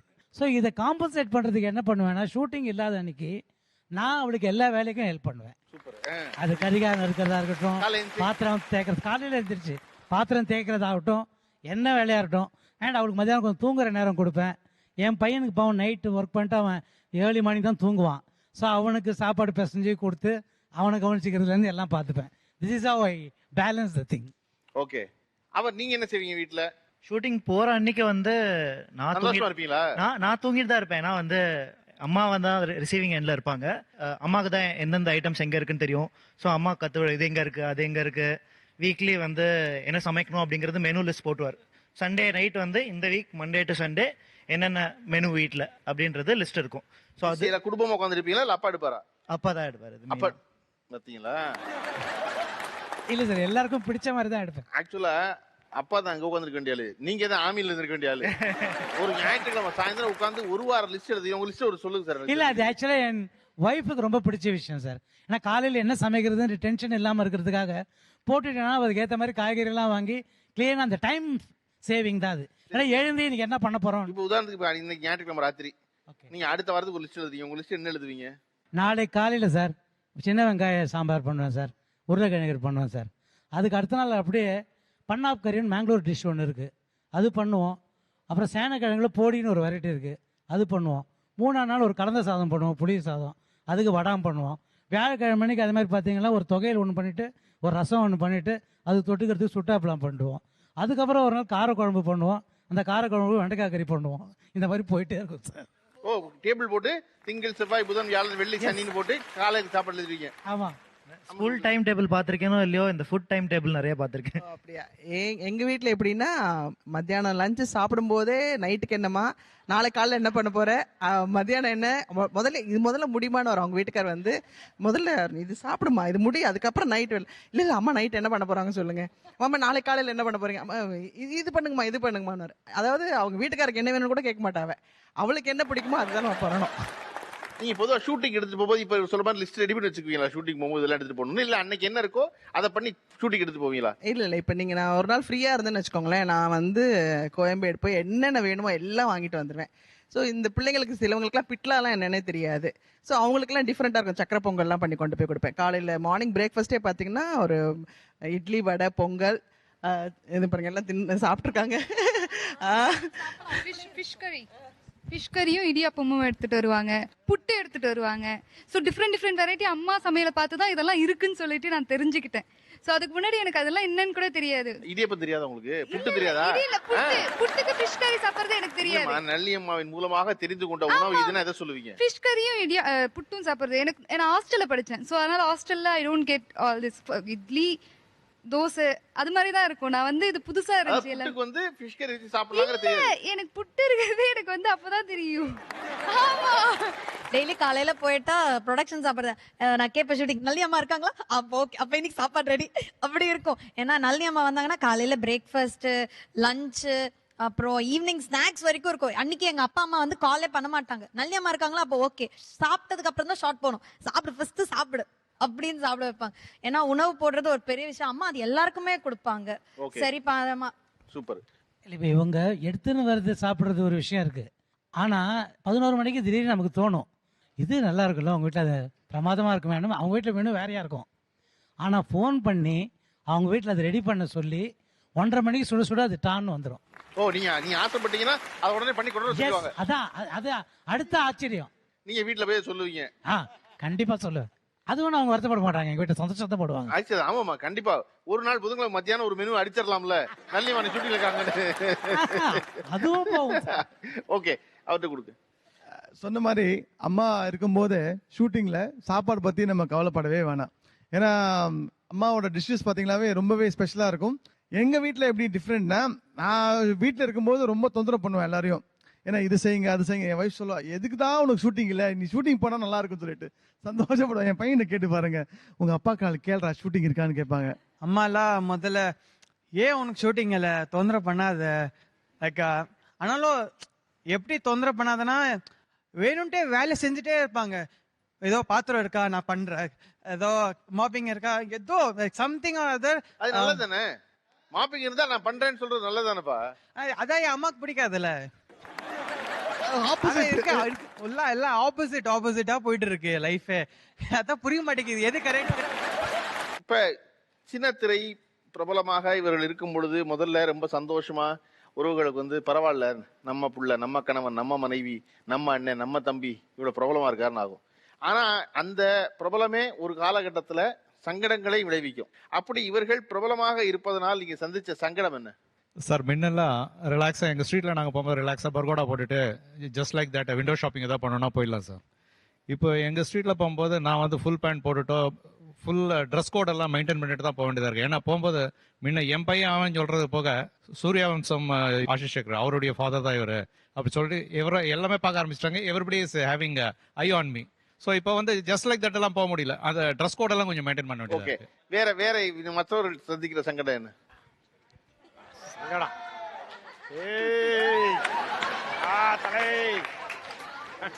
சங்கடம்லாம் இல்ல சார், ஒரு மறக்க முடியாத சம்பவம் என்ன ரொம்ப தாக்குச்சு. இது மேரேஜ் ஆன புதுசு சார், ஒரு 6 month இருக்கும். அப்போ வந்து நாங்க ஷாப்பிங் போயிருந்தோம் ஒரு ட்ரெஸ் கடையில. அங்க இவருக்கு தான் ட்ரெஸ் வாங்க போனோம். அங்கேயே சண்டை. நானும் தான் அவருக்கு செலக்ட் பண்ணி தருவேன், நான் செலக்ட் பண்ண மாட்டேன் நீங்களே பண்ணுங்க அப்படின்னு சும்மா நின்று இருக்கேன். ஒரு வயசான கப்பிள் 2 பேர் வந்தாங்க. அவங்க சிங்கப்பூர்ல இருந்து அப்பதான் ஷாப்பிங் அங்க வந்திருக்காங்க. வந்து இவரை பார்த்துட்டு, உங்க ஷோலாம் நான் ரொம்ப பார்ப்பேன் சார், எனக்கு உங்களை ரொம்ப பிடிக்கும், இது யார், ஹூஸ் திஸ் அப்படின்னாங்க. உங்க ஒய்ஃபா?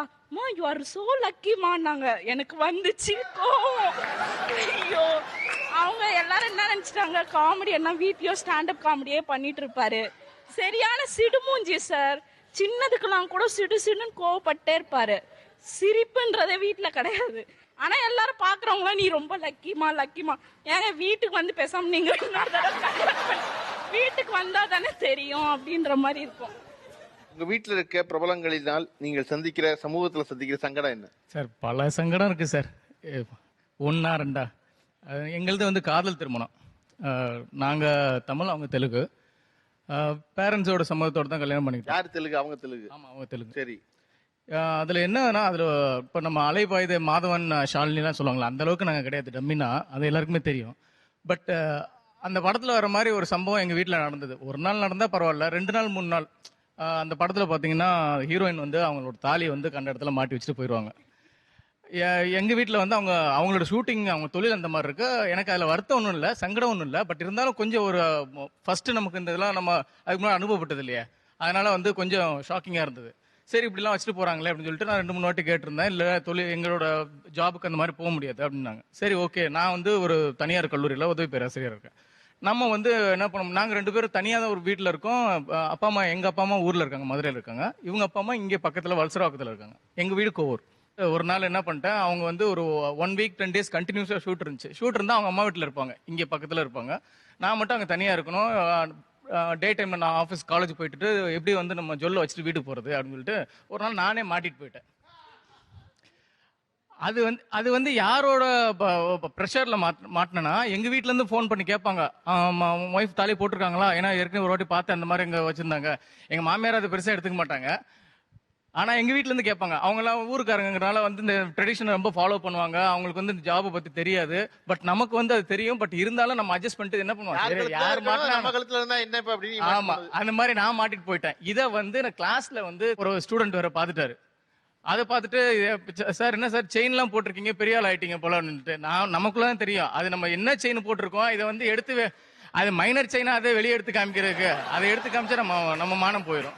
ஆமாப்பா தம்பி, ரொம்ப செயின் இப்ப புது செயின் தான் வாங்கியிருக்கேன், இப்பதான் கல்யாணத்துக்கு எங்க மாமனார் வீட்டுல போட்டாங்க, எங்க வீட்டுல போட்டதா எங்க மாமனார் வீட்டுல போட்டாங்கன்னு சொல்லி நம்ம அப்படி மாத்தி அப்படி சொல்லியிருந்தோம். சோ அதுதான் வந்து கொஞ்சம் அவங்ககிட்ட சொன்னக்கு அவங்க என்ன சொன்னாங்க, அவங்க நம்ம தொழில் அப்படிதான், வேணா போட்டுக்கோங்க, இல்லாட்டினா எடுத்து நீங்க அங்கேயே உள்ளே வச்சிருங்க, பீரோல வச்சிருங்க அப்படின்ட்டாங்க. ஓகே, நீங்க காதலிச்சது எப்ப, எந்த வருஷம்? 2015-16 ஆமா. ஓகே, அது ஒரு விதமான ஒரு அனுபவம், நல்லா இருந்தது. ஆனா ரொம்ப ஒரே கமாவா இருக்கு. அவ்வளவு எங்க சந்திச்சீங்க இவங்களை சந்திச்சது வந்து நான் ஒரு கல்லூரி, அவங்க வந்து MBA பண்ணிட்டு இருந்தாங்க எம்ஜிஆர் யூனிவர்சிட்டியில. நான் வந்து அந்த யூனிவர்சிட்டிக்கு என்னோட ஸ்டூடெண்ட்ஸை வந்து கல்ச்சுரல்ஸ் கூப்பிட்டு போயிருந்தேன். அப்படிதான் எனக்கு அவங்கள தெரியும் ஃபர்ஸ்ட். அதுக்கப்புறம் ஷார்ட் ஃபிலிம் டீம்ல இருந்து நாங்க அப்ரோச் பண்ணோம் அவங்கள. அவங்க வந்து அதுக்கு பண்ண பந்தா இருக்கு பாருங்க, நம்பர்லாம் எங்க அம்மா தான் பேசுவாங்க அப்படின்னாங்க. அவங்க அம்மாவுக்கு நான் வந்து சொல்ற தமிழ் புரியாது, அவங்க தெலுங்குனால அவங்க வந்து ப்ராப்பர் தமிழ் புரிஞ்சுக்க மாட்டாங்க. அதுக்கு இவங்ககிட்ட நம்பர் வாங்குறதுக்கு எவ்வளோ பிரச்சனை பண்ணி எவ்வளோ இது பண்ணி கடைசியில் வந்து இதுக்கு நம்பர் அன்னைக்கு வாங்காமே விட்டுருக்கலாமே அப்படிலாம் கூட நான் தோணி. சரி, வேற உங்களுடைய குடும்ப உறவுகள் பிரபலங்களா இருப்பதால் நீங்க சந்திக்கிற ப்ராப்ளம் என்ன? எங்க போனாலும் நம்மளுக்கு மேல ஒரு தனி அட்டென்ஷன் இருக்கும். லைக் நார்மல் பீப்புள், நம்ம ஒரு ரெஸ்டாரண்ட் போறோம் இல்ல ஷாப்பிங் போறோம்னாலே இவங்க கூட போனாலே வந்து ஒரு ஸ்பெஷல் அட்டென்ஷன் கிடைக்கும். எஸ்பெஷலி கோயில்ல வந்து நம்மள கடகடன்னு உள்ள கூட்டு போயிடுவாங்க. ரொம்ப கில்ட்டியா இருக்கும், ஏன்னா அவ்வளோ பேர் வெயிட் பண்ணிட்டு இருப்பாங்க. நம்மளுக்கு ப்ரே பண்ணும்போது தோணும், இவ்வளோ பேர் நம்ம சபிப்பாங்களா என்ன. இத்தனைக்கும் இவங்க வேணா ரெஃப்யூஸ் பண்ணுவாங்க, வேண்டாம் அதெல்லாம் வேண்டான்வாங்க. பட் ஆப்வியஸ்லி உங்களுக்கு தெரியும்ல, கண்டிப்பா இழுத்து கூட்டி போயிடுவாங்க. எனக்கு நம்மளுக்கு ஒரு கோயில் எல்லாம் சிலையே தொட வச்சாங்க. எனக்கு அது தெரியல, புரியல. அது இட்ஸ் வெரி நம்ம இது பண்ணக்கூடாது அப்படிலாம் தெரிஞ்சது. பட் அந்த அளவுக்கு இம்பார்ட்டன்ஸ் தராங்க, அது எங்களுக்கு ரொம்ப கில்ட்டியா இருக்கு. ஆப்வியஸ்லி அது நான் தேர்ட் பர்சனா இருந்தா எனக்கு அது தப்பா தெரியல. நான் இவ்வளவு நேரம் வெயிட் பண்ணிருக்கேன், இவங்க திடீர்னு உள்ள போயிட்டாங்கன்ட்டு. ஸோ அந்த ஒரு ஃபீலிங் தான். ஓகே, என் பையன் கிளம்புறதுக்கு முன்னாடியே சொல்லுவான், இங்க பாருமா டிக்கெட் வாங்கிட்டு தான் போனோம், லைன்ல தான் போனோம், நீ சும்மா அவங்க கூப்பிட்டாங்கன்னு பின்னாடிலாம் போகக்கூடாது. ரொம்ப என்ன மிரட்டி தான் 2 பேரும் வருவாங்க. ஆனால் நான் வண்டி விட்டு இறங்க தான் தெரியும், நான் எப்போ கோயிலுக்குள்ளே போகிறேன்னு எனக்கு தெரியாது. திரும்பி பார்த்தா 2 பேருமே இருக்க மாட்டாங்க, நான் யாரோ அவங்க யாரோ மாதிரி தான் இருப்பாங்க. நான் சரி கடகடன்னு சாமியெல்லாம் கூப்பிட்டுட்டு ஐயோ பிள்ளைங்களை காணமே அப்படின்னு தேடி வரதுக்குள்ள 2 பேரும் அப்படியே மிலிட்ரி மாதிரி பார்ப்பாங்க. நான் சொல்லிட்டு தான் நான் வந்தேன், நீ எதுக்கு முன்னாடி போனேன், அவங்க கூப்பிட்டா போயிடுவியா அப்படின்னுட்டு. பட் அன்பை நம்ம ஒன்றுமே பண்ண முடியாது இல்லைங்களா. ஓகே, இது வந்து நான் ப்ராப்ளம்னு சொல்ல மாட்டேன். கடைசியாக எனக்கு வந்து அட்வான்டேஜஸ் தான் முடிஞ்சது அந்த சுச்சுவேஷன். நான் 11th ஸ்டாண்டர்ட் ஸ்கூலில் ஒரு இன்டர்னல் டெஸ்ட் பேப்பர் நான் வந்து ஒரு 3 marks பிலோ பாஸ் வாங்கியிருந்தேன். அண்ட் நிறைய இடத்துல அப்படி வச்சுக்கலாம் நீங்க. 3 marks below pass கொஞ்சம் டீசெண்டா சொன்னேன். ஸோ பட் நான் ஜென்ரலாக நம்ம வந்து இது பண்ணும்போது அந்த நல்லா மார்க் வாங்கினவங்க இதெல்லாம் பார்த்து கம்பேர் பண்ணுவோம்ல. ஸோ நான் அந்த மாதிரி பார்க்கும்போது எனக்கு ஆன்சர் மட்டும் தான் தப்பாக இருந்தது, பட் ஸ்டெப்ஸ் ஜென்ரலாக கரெக்டாக இருந்தது. ஸோ ஸ்டாஃப் ரூமில் வந்து அந்த ஃபிசிக்ஸ் டீச்சர் இதில் போய்ட்டு, மேம் நான் இதெல்லாம் கரெக்டாக தான் போட்டிருக்கேன், இங்கேயே பார்த்து ஒரு 4-5 marks போட்டிங்கன்னா நான் பாஸ் ஆகிடுவேன். அவர் பார்த்தாங்க, அவங்க கொஞ்சம் சீன் போட்டாங்க, ரொம்ப அந்த ஜென்ரலாக சீன் போடுவாங்கல்ல. அப்புறம் அப்படி கொஞ்சம் ஏந்து அந்த சீரியலில் அந்த ஹீரோயின் கொஞ்சம் ஹாஸ்பிட்டலில் இருக்காங்களே, அவங்க படிப்பாங்களா மாட்டாங்களான்னு கொஞ்சம் அப்பா கிட்ட கேட்டு சொல்லு அப்படின்னாங்க. ஆஹா, நம்ம போர்ஷன்ஸ் படிக்கிறதோட சீரியல் ஃபுல்லாக பார்த்து சொன்னதான் வேலைக்கு ஆகும்னு நினச்சி கேட்டீங்களா, கேட்டு சொன்னீங்களா கதையை, சீரியல் கதையை? நான் அப்பாட்ட கேட்கல, அம்மாட்ட கேட்டு சொல்லிட்டேன். சார் ஆக்சுவலா இவன் விஷயத்துல சீட்டு மாதிரி உட்காரணும், செலிபிரிட்டியா இருக்கிறது பிரச்சனையான்னு கேட்டீங்கல்ல. நான் 1993 டிவி சீரியல் ஆக்ட் பண்ண ஆரம்பிச்சேன். ஸோ கிட்டத்தட்ட 2000 ஒரு 7 வருஷம் நிறைய கேரக்டர்ஸ் பண்ணி ஓரளவு மக்கள் மத்தியில் ரெஜிஸ்டர் ஆயிட்டேன். நல்லாவே கர்நாடக வச்சு. இவன் 2000 வந்து கிரேசி மோகன் சாருடைய ஒரு அன்புனால தெனாலியில் ப்ராமினன்ட் ரோல் ஜெயராம் சார் சன்னா பண்ணான். அது முடிச்சு அடுத்து பார்த்தீங்கன்னா குட்டின்னு ஒரு படம், தங்கர் பச்சன் சார் படத்தில் அதில் ஒரு மெயின் ரோல். இப்போ பிசி ஸ்ரீராம் சார் படம் வானம் வசப்படும். அப்புறம் திருப்பி போட்டால் பெப்சோடென்ட்டுக்கு அம்பாசிடராக டிஷ்யூம்னு ஓப்பன் பண்ணுறான். ஷாருக் கான், ஸ்ரீவாவ் இப்படியே அட்வர்டைஸ்மெண்ட்டில் ஆல் ஓவர் பேன் இண்டியா கலக்கிறான். ஸோ அவன் வெளியே போகும்போது என்னை பார்த்து நீங்கள் பெப்சோடன்ட் டிஸ்ட்ரிபியூட் வச்சு பார்த்துறேன், நீங்கள் 7 இயர்ஸாக இருக்கீங்க, பட்டு அப்போ தென்னாலியில் ஐயோயோ அதான் குட்டியில் நாங்கள் அப்படி பண்ணுறோம் பையன், நீங்களும் படம் ட்ரை பண்ணுங்களேன் அப்படின்னா செம்ம கடுப்பாக இருக்கும் சார். அப்படியே பார்த்தேன் நல்ல நேரம் 8ஆம் கிளாஸோட நடிக்கிறத நிறுத்தினா அவன். ஓகே, அப்படி நீங்க இப்ப அவர் சொல்றது போல பிரபலமாக இருப்பதால் நீங்க சமூகத்துல சந்திக்கிற சங்கடம், உறவுகளோட வெளியே போகும்போதோ அல்லது அவங்களோட இருக்கும்போது நம்ம தெரிஞ்சிருக்கோம்னு நினைச்சு போவோம் கல்யாண வீட்டுல, ஆனா ஒருத்தர் நம்மளை திரும்பியே பார்க்க மாட்டான். ஐயோ அப்போ ரொம்ப கடுப்பா இருக்கும். அப்படியே ஒன்று இருக்கும்ல, அதுவும் சங்கடம் தான். என்னடா நம்ம ஒரு ஆள் நினைச்சுக்கிட்டு இருந்தா 15 வருஷம் நடிச்சுக்கிட்டு இருக்கோம், திரும்பி பார்க்க மாட்டேங்க. நம்ம சொல்லுவோம் இப்படி, பட் நாங்க அங்க போனா அந்த அந்த இம்பார்ட்டன்ஸ் அங்க கிடைக்கணும் சொல்லிட்டு கொஞ்சம் நம்ம இன்னும் கெத்தா இருப்போம்.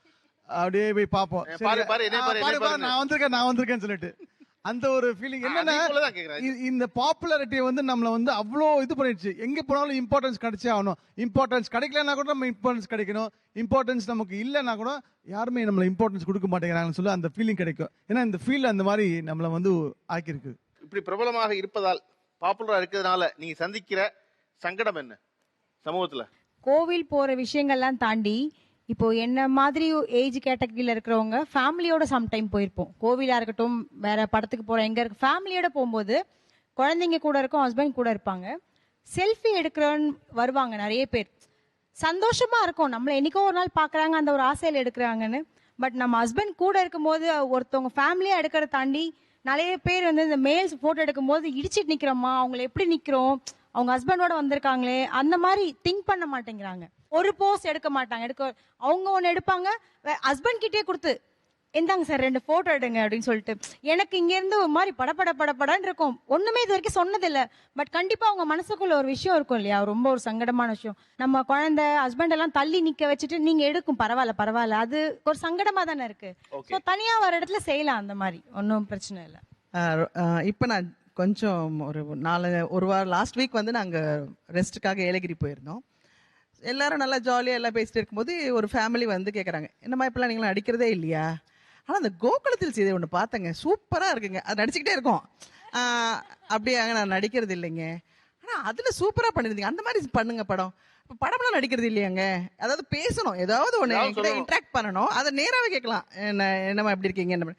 ஆனா அதை நான்லாம் பார்க்க மாட்டேங்க, இந்த டிவி எல்லாம் நான் பார்க்கல. இன்னொன்னு ஆண்கள்ட்ட ஒரு பழக்கம் இருக்கு, என்ன வந்து கொண்டு பார்த்து பிரமாதம் எல்லாம் பேசிட்டு, என் ஒய்ஃப் உங்களுக்கு பெரிய ரசிகமா, ஒய்ஃப் அம்மா அவ்வளவு நேரம் பேசிட்டு எங்க அம்மா கிட்ட கொஞ்சம் பேசுறீங்களா போன்ல, அப்படியே அதாவது இவங்களுக்கு கஷ்டமா இருக்குமோ, இவங்களை நம்ம வந்து டிஸ்டர்ப் பண்றோம்னா இல்லாம அது உடனே அவங்களுக்கு போன் அங்கேயே ஆன் பண்ணி அப்படியே கேட்டாமா பாருங்க யார்கிட்ட நான் பேசிட்டு இருக்கேன் பாருங்க அப்படின்னுட்டு. அவங்க கிட்ட நம்ம என்ன பேசுறது, இழிக்கிறதா, நம்ம சாப்பிடுறோமா, ஒண்ணுமே பாக்குறது இல்ல. இது ரொம்ப தர்ம சங்கடமான ஒரு விஷயம் இது. ஓகே, இது தவிர்த்து அதாவது நான் பிரபலம் அடைஞ்சதுக்கு அப்புறம் என்னை சுத்தி இருக்கிறவங்க வந்து பாதிக்கப்பட்டாங்களோ இல்லையோ தெரியல, ஆனா நான் ஓரளவுக்கு கண்டிப்பா பாதிக்கப்பட்டேன். நான் ஃபர்ஸ்ட் சீரியல் பண்ணிட்டு இருக்கும்போது அப்போதான் ஆக்சுவலா அதுக்கு முன்னாடி காதலிக்க ஆரம்பிச்சோம் நானும் என் மனைவியும். பட் அப்போ இன்னும் கல்யாணம் ஆகல. அண்ட் இந்த விஷயத்த அப்பா அம்மா கிட்ட சொல்லணும். அண்ட் அவங்க வந்து அந்த டைம்ல துபாயில இருந்தாங்க. அண்ட் துபாயில் இருக்கும்போது இந்த விஷயத்த எப்படியாவது சொல்லிடணும்னு சொல்லி போன்லயே சொல்லிட்டாங்க. இவங்க என்ன ஃபர்ஸ்ட் என்ன வந்து பார்க்கணும். ஸோ இவர் தான் மாப்பிள்ளைன்னு சொன்ன உடனே அந்த கேரக்டர், அந்த ஃபர்ஸ்ட் பண்ண சீரியல் அந்த கேரக்டர் ரொம்ப சிடுசிடுன்னு ஒரு முசுடு மாதிரி ஒரு கேரக்டர். நீங்க பண்ணது? ஆமா, நான் பண்ண கேரக்டர். ஸோ ஐயோ அவரா மாப்பிள்ளை, ஐயோ வேணாம் அப்படின்னு அந்த டைம்ல எல்லாரும் பயந்தாங்க. அவங்க ஃபேமிலியில யார் மாப்பிள்ளைன்னு கேட்ட உடனே இவர் தானே, அந்த சீரியல் அவரா, ஐயோ ஏன் அவர் ரொம்ப ஸ்ட்ரிக்டா இருப்பார், ரொம்ப முசுடு மாதிரி இருப்பாரு அப்படின்னு எல்லாரும் பயந்தாங்க. அதுக்கப்புறம் நான் என்ன மீட் பண்ணதுக்கு அப்புறம் தான் இல்ல அவர் அப்படி இல்ல, அது வந்து ஜஸ்ட் ஒரு கேரக்டர் அப்படின்னு அவங்க புரிஞ்சுக்கிட்டாங்க. இது எந்த வருஷம்? 2016. ஆமா. அந்த சீரியல் வந்து ரொம்ப பயங்கரமா பண்ணல, ஹிட் ஆயிருந்துச்சு. அதுல பார்த்தோம் இவர் செம டால் எஃப்டி ஃபிகரா இருந்தாரு. ஏதாவது பொண்ணை கொடுத்துட்டு டார்ச்சர் வச்சுட்டு பண்ணிட்டு வரவங்க ஒரு பயம்தான். பயமுறுத்திருக்கேன் நான் இது வரைக்கும் நான் டார்ச்சர் பண்ணல சார். சார் ஆனா வாழ்க்கை ஒரு வட்டம் சார். ஏன்னா வந்து அப்போ இருந்த சீரியல்லயும் வந்து ரொம்ப ஷார்ட் டெம்பர்ட், ரொம்ப வந்து கரடு முரடா. இப்ப வந்து திருமதி ஹிட்லர்லயும் அதே மாதிரிதான். அதனால இப்ப யாராவது பொண்ணு கேட்டா கூட அவங்க பயப்படுவாங்க, என்ன அந்த பொண்ணையே அப்படி ஆட்டி படைக்கிறாரு, ஏன் அவரை போய் கல்யாணம் பண்ணிக்கணும் அப்படின்னு கண்டிப்பா தோணும். அந்த மாதிரிதான் இருக்கு. இல்ல ஆனா ரியல் லைஃப்ல he is a gem of a boy. ரொம்ப ரொம்ப ரொம்ப நல்ல பையன். எல்லார்கிட்டயும் ரொம்ப பாசம். அவரை பார்த்தா எல்லாரும் நினைச்சுப்பாங்க, ஓ ரொம்ப ரிசர்வ்ட் போல இருக்கு, ரொம்ப ஸ்ட்ரிக்டா இருப்பார் போல இருக்கு. அப்படிலாம் கண்டிப்பா கிடையவே கிடையாது. இது தயவு செஞ்சு கட் பண்ணாதீங்க ப்ளீஸ். அவர் வேண்டுகோள். நானே கிட்ட நான் என்ன வேணா தரேன். நானே எப்பயாவது அப்படி நல்ல பேர் வாங்குறேன், அதனால அதை கட் பண்ணிட்டாங்க. நம்ம பிரபலங்கள் மற்றும் அவர்களின் உறவுகள்னு நீண்ட நேரம் பேசிக்கிட்டு இருந்தோம். இப்ப இவர்கள் இருவரும் இயைந்து மனம் ஒன்றி வாழ்வதைப் போல் சில வேலைகளையும் சில விளையாட்டுகளையும் மனம் ஒன்றி செய்கிறார்களா என்று பார்ப்பதே நோக்கம். இந்த விளையாட்டுல ஏறத்தாழ நடுவர் போல இருந்து எனக்கு உதவியா இருக்க போறதுக்கு திரு திவாகர் வாங்க.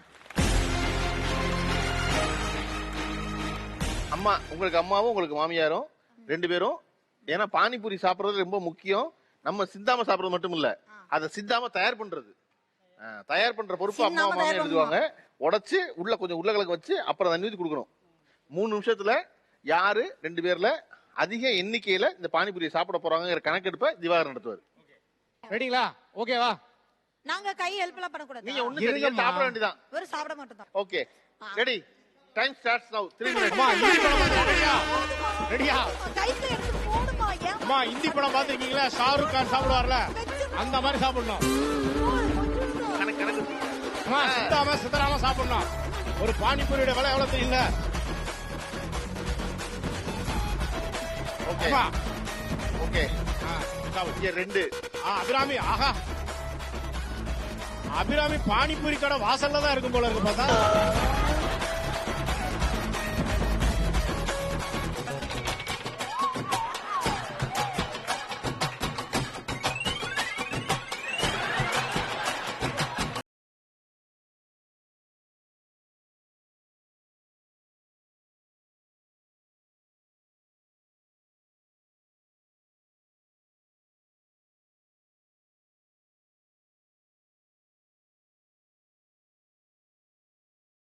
Come on, Abhirami madam. Okay, 10 seconds. 9, 8, 7, 6, 5, 4, இது சார் ஒரு 10 சாப்பிட்டுட்டோம். 3, சார் வெயிட் பண்ணுங்க சார். 2, சார் 1. சூப்பர். இதுவா அபிராமிக்கு பானிபூரி கண்ணு வெளியே வந்துருச்சு. சிறப்பு. அவங்க 16 பூரி சாப்பிட்டுருக்காங்க. 14 சார்? 16. ஆத்தாடி அம்மா.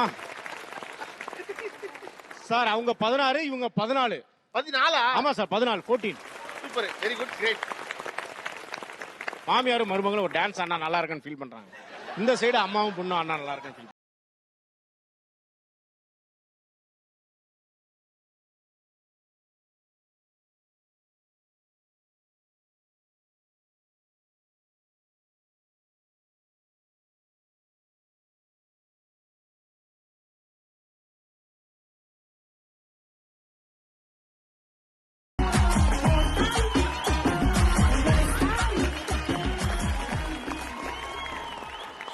சூப்பர்.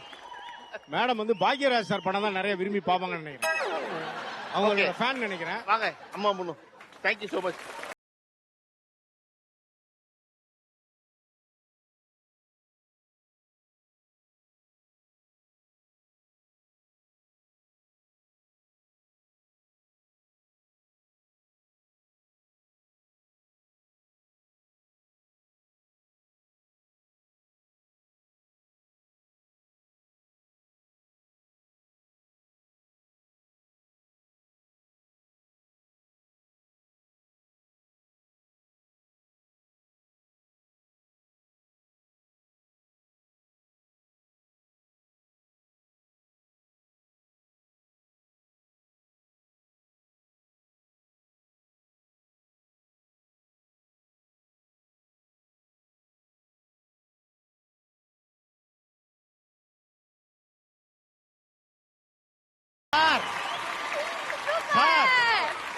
என்ன சார் அந்த காலத்து சாவித்திரி மேடம் மாதிரி ஆடுறாங்க சார். பானிபூரி போட்டியில தோத்திருந்தாலும் டான்ஸ் போட்டியில வெற்றி பெற்ற ஜோடி இவங்க தான்.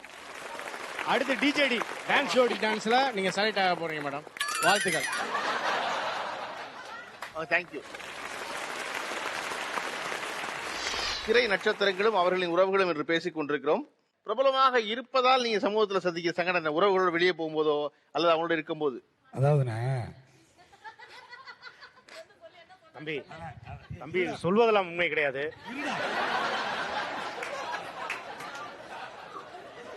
காரில் போகும்போது நம்ம கரெக்டாக தான் போயிட்டு இருப்போம். யாராவது ஒருத்தர் வந்து இடிச்சிருவாங்க.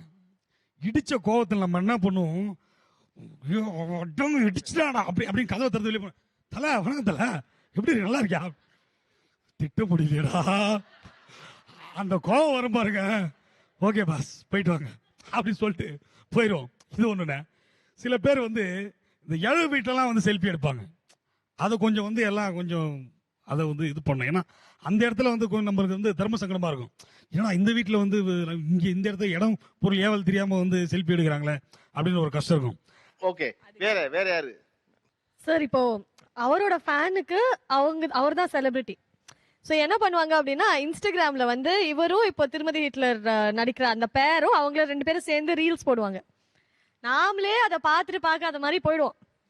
நம்மள டேக் பண்ணுவாங்க, அக்கா இதை பாத்தீங்களோ அப்படின்னு டேக் பண்ணுவாங்க. டேய் நான் கேட்டேனா இதுல நீ அதான் பார்த்துட்டு டீசெண்டா ஒரு லைக் போட்டு நான் பாட்டுல போறேன். ஏன் இப்ப திரும்பி அக்கா நீங்க இல்லாதப்போ என்ன பண்றாரு பாருங்க அப்படின்னு கமெண்ட்லயே போடுவாங்க. வேணும்ட்டே கேட்பாங்க. இது ஆட் ஸ்ரீரஞ்சனி இது பாத்தீங்களா, இது என்ன நடக்குது அப்படி சும்மா தான் டான்ஸ் பண்ணிட்டு இருப்போம். அது வந்து அவ கழுத்து பிடிச்சி நெரிக்கிற மாதிரி இந்த மாதிரி எல்லாம் சும்மா ஜஸ்ட் இந்த மாதிரி பேர் வந்து ஆல்மோஸ்ட் ஜஸ்ட் ஒரு டாம் அண்ட் ஜெர்ரி பேர் அப்படின்னு தான் சொல்லுவாங்க.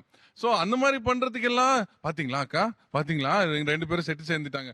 எப்பவுமே குடும்பத்துல குழப்பத்தை உண்டு பண்றதுக்குன்னே ஒரு கூட்டம் அலையுது. ஏன்னே தெரியல. நான் ஒண்ணுமே பண்ண மாட்டேன்.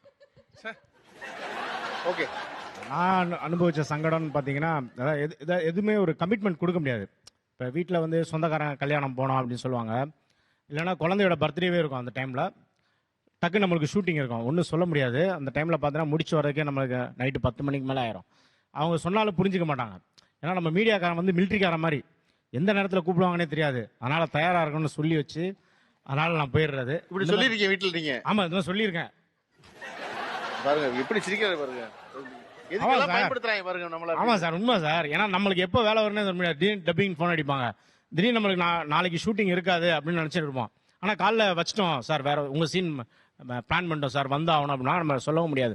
அந்த மாதிரி ஒரு நம்பி கமிட்மெண்ட் கொடுக்க முடியாது. அதனால நிறைய நம்ம இந்த மாதிரி நம்மளுடைய ஃபங்க்ஷன்ஸ்ல அட்டென்ட் பண்ண முடியாம சூழ்நிலைகள்லாம் அனுபவிச்சிருக்கேன். ஓகே, நான் ரொம்ப ஃபீல் பண்ணது, இவங்க வந்து பிஏபிஎல் வந்து அவங்க ஃப்ரெண்டுக்காக எழுதி ஸ்டேட் லெவலில் வந்தாங்க என் பொண்ணு. ஸோ அதுக்காக நான் ஃபர்ஸ்ட் டைம் வந்து நான் வந்து 8th வரைக்கும் தான் படித்தேன். ஏன்னா நான் படிக்காதனால என் பிள்ளைங்களை நல்லா படிக்க வைக்கணும்னு அடித்து தான் படிக்க வச்சது. கவுன்சிலிங்க்கு அவள் சொன்னா, இல்லை நீங்கள் வர வேண்டாமான்னா, இல்லை நான் வரணும், நான் பார்த்ததில்லை இதெல்லாம், எனக்கு பார்க்கணுன்னு ஆசை அப்படின்னோடனே சரின்னு கூட்டிகிட்டு போனாங்க. கூட்டிகிட்டு போனால் அவங்களுக்கு முன்னாடி 2 பேர் வந்து வேறு பூனே காலேஜுக்கு போயிட்டாங்க. அப்புறம் இவங்க தான் தேர்டாக வந்தது. ஸோ இவங்ககிட்ட பேசும்போது என்னோட பக்கத்தில் ஒரு ஃபேமிலி உட்காந்துருக்காங்க. அந்த கவுன்சிலிங், உங்கள் பொண்ணு என்ன மார்க் வாங்கியிருக்கா, சினிமாக்காரங்கன்னா ரொம்ப இலக்காரமாக சொல்லி பேசிக்கிட்டே இருக்கும்போது இவங்க பேர் வந்து கூப்பிட்டாங்க. உங்களுக்கு வந்து நீங்கள் வந்து அந்த மினிஸ்டர் கையால் நீங்கள் வாங்க போகிறீங்கன்னு. இன்னும் உங்கள் பொண்ணு கூப்பிட்றாங்க. ஓ சினிமாக்காரங்க இல்லை, அப்போ அவங்களுக்கு ஏதாவது ஒன்று சொல்லி தான் வந்திருப்பாங்க. நாங்கள் இப்போ நான் சொன்னேன், இல்லைங்க அவங்க மார்க் கேட்டிங்கன்னா நீங்கள் அவ்வளோதான், உங்கள் பையன் என்ன மார்க்குன்னா அவங்க மார்க் சொன்னாங்க. அப்போ நான் என் பொண்ணோட மார்க் சொன்னேன். என் பொண்ணு மார்க் சொன்னோடனே அந்த அப்பா கேரக்டர் அந்த பையனை போட்டு பத்தியா பத்தியா பத்தியா சினிமாக்காரியா, சினிமாவில் நடிக்கிற பொண்ணு பாரு, அது பொண்ணு எப்படி படிக்க வச்சிருக்காங்க, நீ என்னடா படிச்சேன், அந்த பிள்ளைய படிச்சு அப்படி ஒரு திருவு. அவன் இப்போ ஒரு பெரிய லாயர் நினைக்கிறேன், கிளாஸ்மேட் அவன். பட் அவன் என்ன பண்ணுவான் பாவம். அவங்களுக்கு என்னன்னா ஒரு இலக்காரம், சினிமாவில் இருக்கவங்க படிக்காத பிள்ளைங்க தான் வச்சிருப்பாங்க அப்படின்னுட்டு. எனக்கு அந்த இடம்லாம் ரொம்ப சங்கடப்பட்டேன் நான். ஒரு இடம் அது நாட் ஜஸ்ட் தட் சார். இப்போ நான்லாம் வந்து ஒரு நார்மல் ஜாப், ஒரு பேங்க் ஜாப்ல இருக்கேன். பட் நம்மளுக்கு கூட இருக்க கலீக்ஸ்லாம் வந்து they'll be like, உனக்குலாம் என்ன, உனக்குலாம் இதுக்கு ப்ரொமோஷன், நம்ம ஹார்ட் ஒர்க் பண்ணிட்டு நம்ம வந்து வில் க்ரோ. ஒரே வார்த்தை, உனக்கு என்னம்மா அவங்க அம்மா சேர்த்து வச்சிருப்பாங்க. இது ஒரு தப்பான ஒரு ஃபீலிங் ஆக்சுவலி இருக்கக்கூடாது அது. ஓகே, இப்போ நீங்க தொடர்ச்சியா நல்லியோட பொண்ணு சொன்னாங்கல்ல, உனக்கு என்ன அப்படிங்கிற ஒரு கேள்வி வந்து எப்பொழுதுமே எங்க வாழ்நாளில் துரத்திக்கிட்டே இருக்கும் எங்களை. நம்ம என்ன செய்யறாங்க, என்ன சம்பாதிக்கிறாங்கிறதெல்லாம் தெரியாது, ஆனா ஏதோ பெருமனம் சம்பாதிக்கிறாங்கன்னு நினைச்சிட்டு. இது வந்து வெளியே இருப்பவர்கள் இந்த பிள்ளைகள்கிட்ட சொல்றது, இந்த உறவுகள்கிட்ட சொல்றது. இவங்க வந்து இன்னொரு ஆள்கிட்ட சொல்லிட முடியும், நீ என்ன இப்படி நினைச்சிட்டு இருக்க, அதெல்லாம் கிடையாது, எங்க அம்மா சம்பாதிக்க, எங்க அம்மாவுக்கு எனக்கு நான் தான் சம்பாதிக்கணும்னு சொல்லி முடிச்சிட முடியும். ஆனா இந்த பொண்ணை அம்மா இப்படி சம்பாதிக்கிறாங்க நம்பி ஒரு விஷயத்தை எதிர்பார்க்கும் பொழுது அல்லது நம்பிக்கொண்டிருக்கும் பொழுது நம்மளால அதை சொல்லவே முடியாது. இல்லையா? அப்படி உங்க வாழ்க்கையில ஏற்பட்ட தருணங்களை என்னவாக கடந்தீங்க நீங்க? நான் வந்து என் பிள்ளைங்களை சொல்லி வளர்த்ததே வந்து, நீங்க படிச்சா அது உங்களுக்கு, என்னோட லைஃப் வேற. என்கிட்ட இருந்து நீங்க ஏதாவது எதிர்பார்க்கணும்னா வெல்த்தே வந்து ஸ்டடீஸ் மட்டும்தான். இன்ன வரைக்கும் என் பிள்ளைங்க வாங்குற சம்பளம் எனக்கு என்னன்னு தெரியாது. ஸோ அவங்க ஏதாவது ஒன்று ஆசைப்பட்டு கேட்டாங்கன்னா அதுக்காக நான் வந்து உயிரை கொடுத்தாது உழைச்சாவது அவங்களுக்கு நான் அதை வாங்கி கொடுத்துருவேன். எதுவுமே வந்து நான் அவங்க கேட்குற அளவுக்கு வச்சுக்க மாட்டேன். ஃபர்ஸ்ட் ஆஃப் ஆல் அவங்க கொஸ்டின் பண்ற மாதிரி நான் நடந்துக்கவும் மாட்டேன். நீங்க சொல்றது ஒரு பக்கம் ரொம்ப சென்சிட்டிவ் ஏரியா, பிள்ளைகளுக்கே புரிஞ்சிடும், அதெல்லாம் கேட்க மாட்டாங்க. யாரு இது வேணும்னு கேட்கணும்னு சொல்றேன். இயல்பா சாதாரணமா நீ நம்ம சம்பாதிச்சிட்டு இருக்க ஒரு கார் வாங்கியிருப்பாங்க. ஏன்னா நம்ம போறோம், வெளியே போகும்பொழுது கார் என்பது இன்னைக்கு வந்து ரொம்ப அத்தியாவசியமாயிரும். மீடியாவில் இருக்க ஒரு ஆளுக்கு ஒரு கார் 15 லட்சம், அப்பா என்ன யோசிப்பாருன்னா அந்த காசை பூரா வீணடிக்கிறான் இல்லவங்க, பேசாம ஒரு வீடு வாங்க, ஏன் ஒரு வீடு வாங்க கூடாது அப்படின்னு ஆரம்பிப்பாங்க. ஆனா அவங்களுக்கு தெரியாது அந்த 10 லட்ச ரூபா கார்ல 1 லட்ச ரூபா தான் கட்டிருக்க, மிச்சம் 9 லட்ச ரூபா கடன் கட்டணும்ன்றது புரியாது அவங்களுக்கு. அதை புரிஞ்சுக்க மாட்டேங்கிறாங்க. இப்ப ரீசெண்ட் டேஸா வந்து என் அம்மாவோட ஒரு பெரிய கனவா இருக்கு வீடு வாங்கணுங்கிறது. நான் சொல்ற வீடு வாங்குறது சாதாரண விஷயம் கிடையாது. கையில பணம் இருந்து வாங்கிட்டுனா இன்னைக்கு வாங்கிட்டு நாளைக்கு முடிஞ்சது.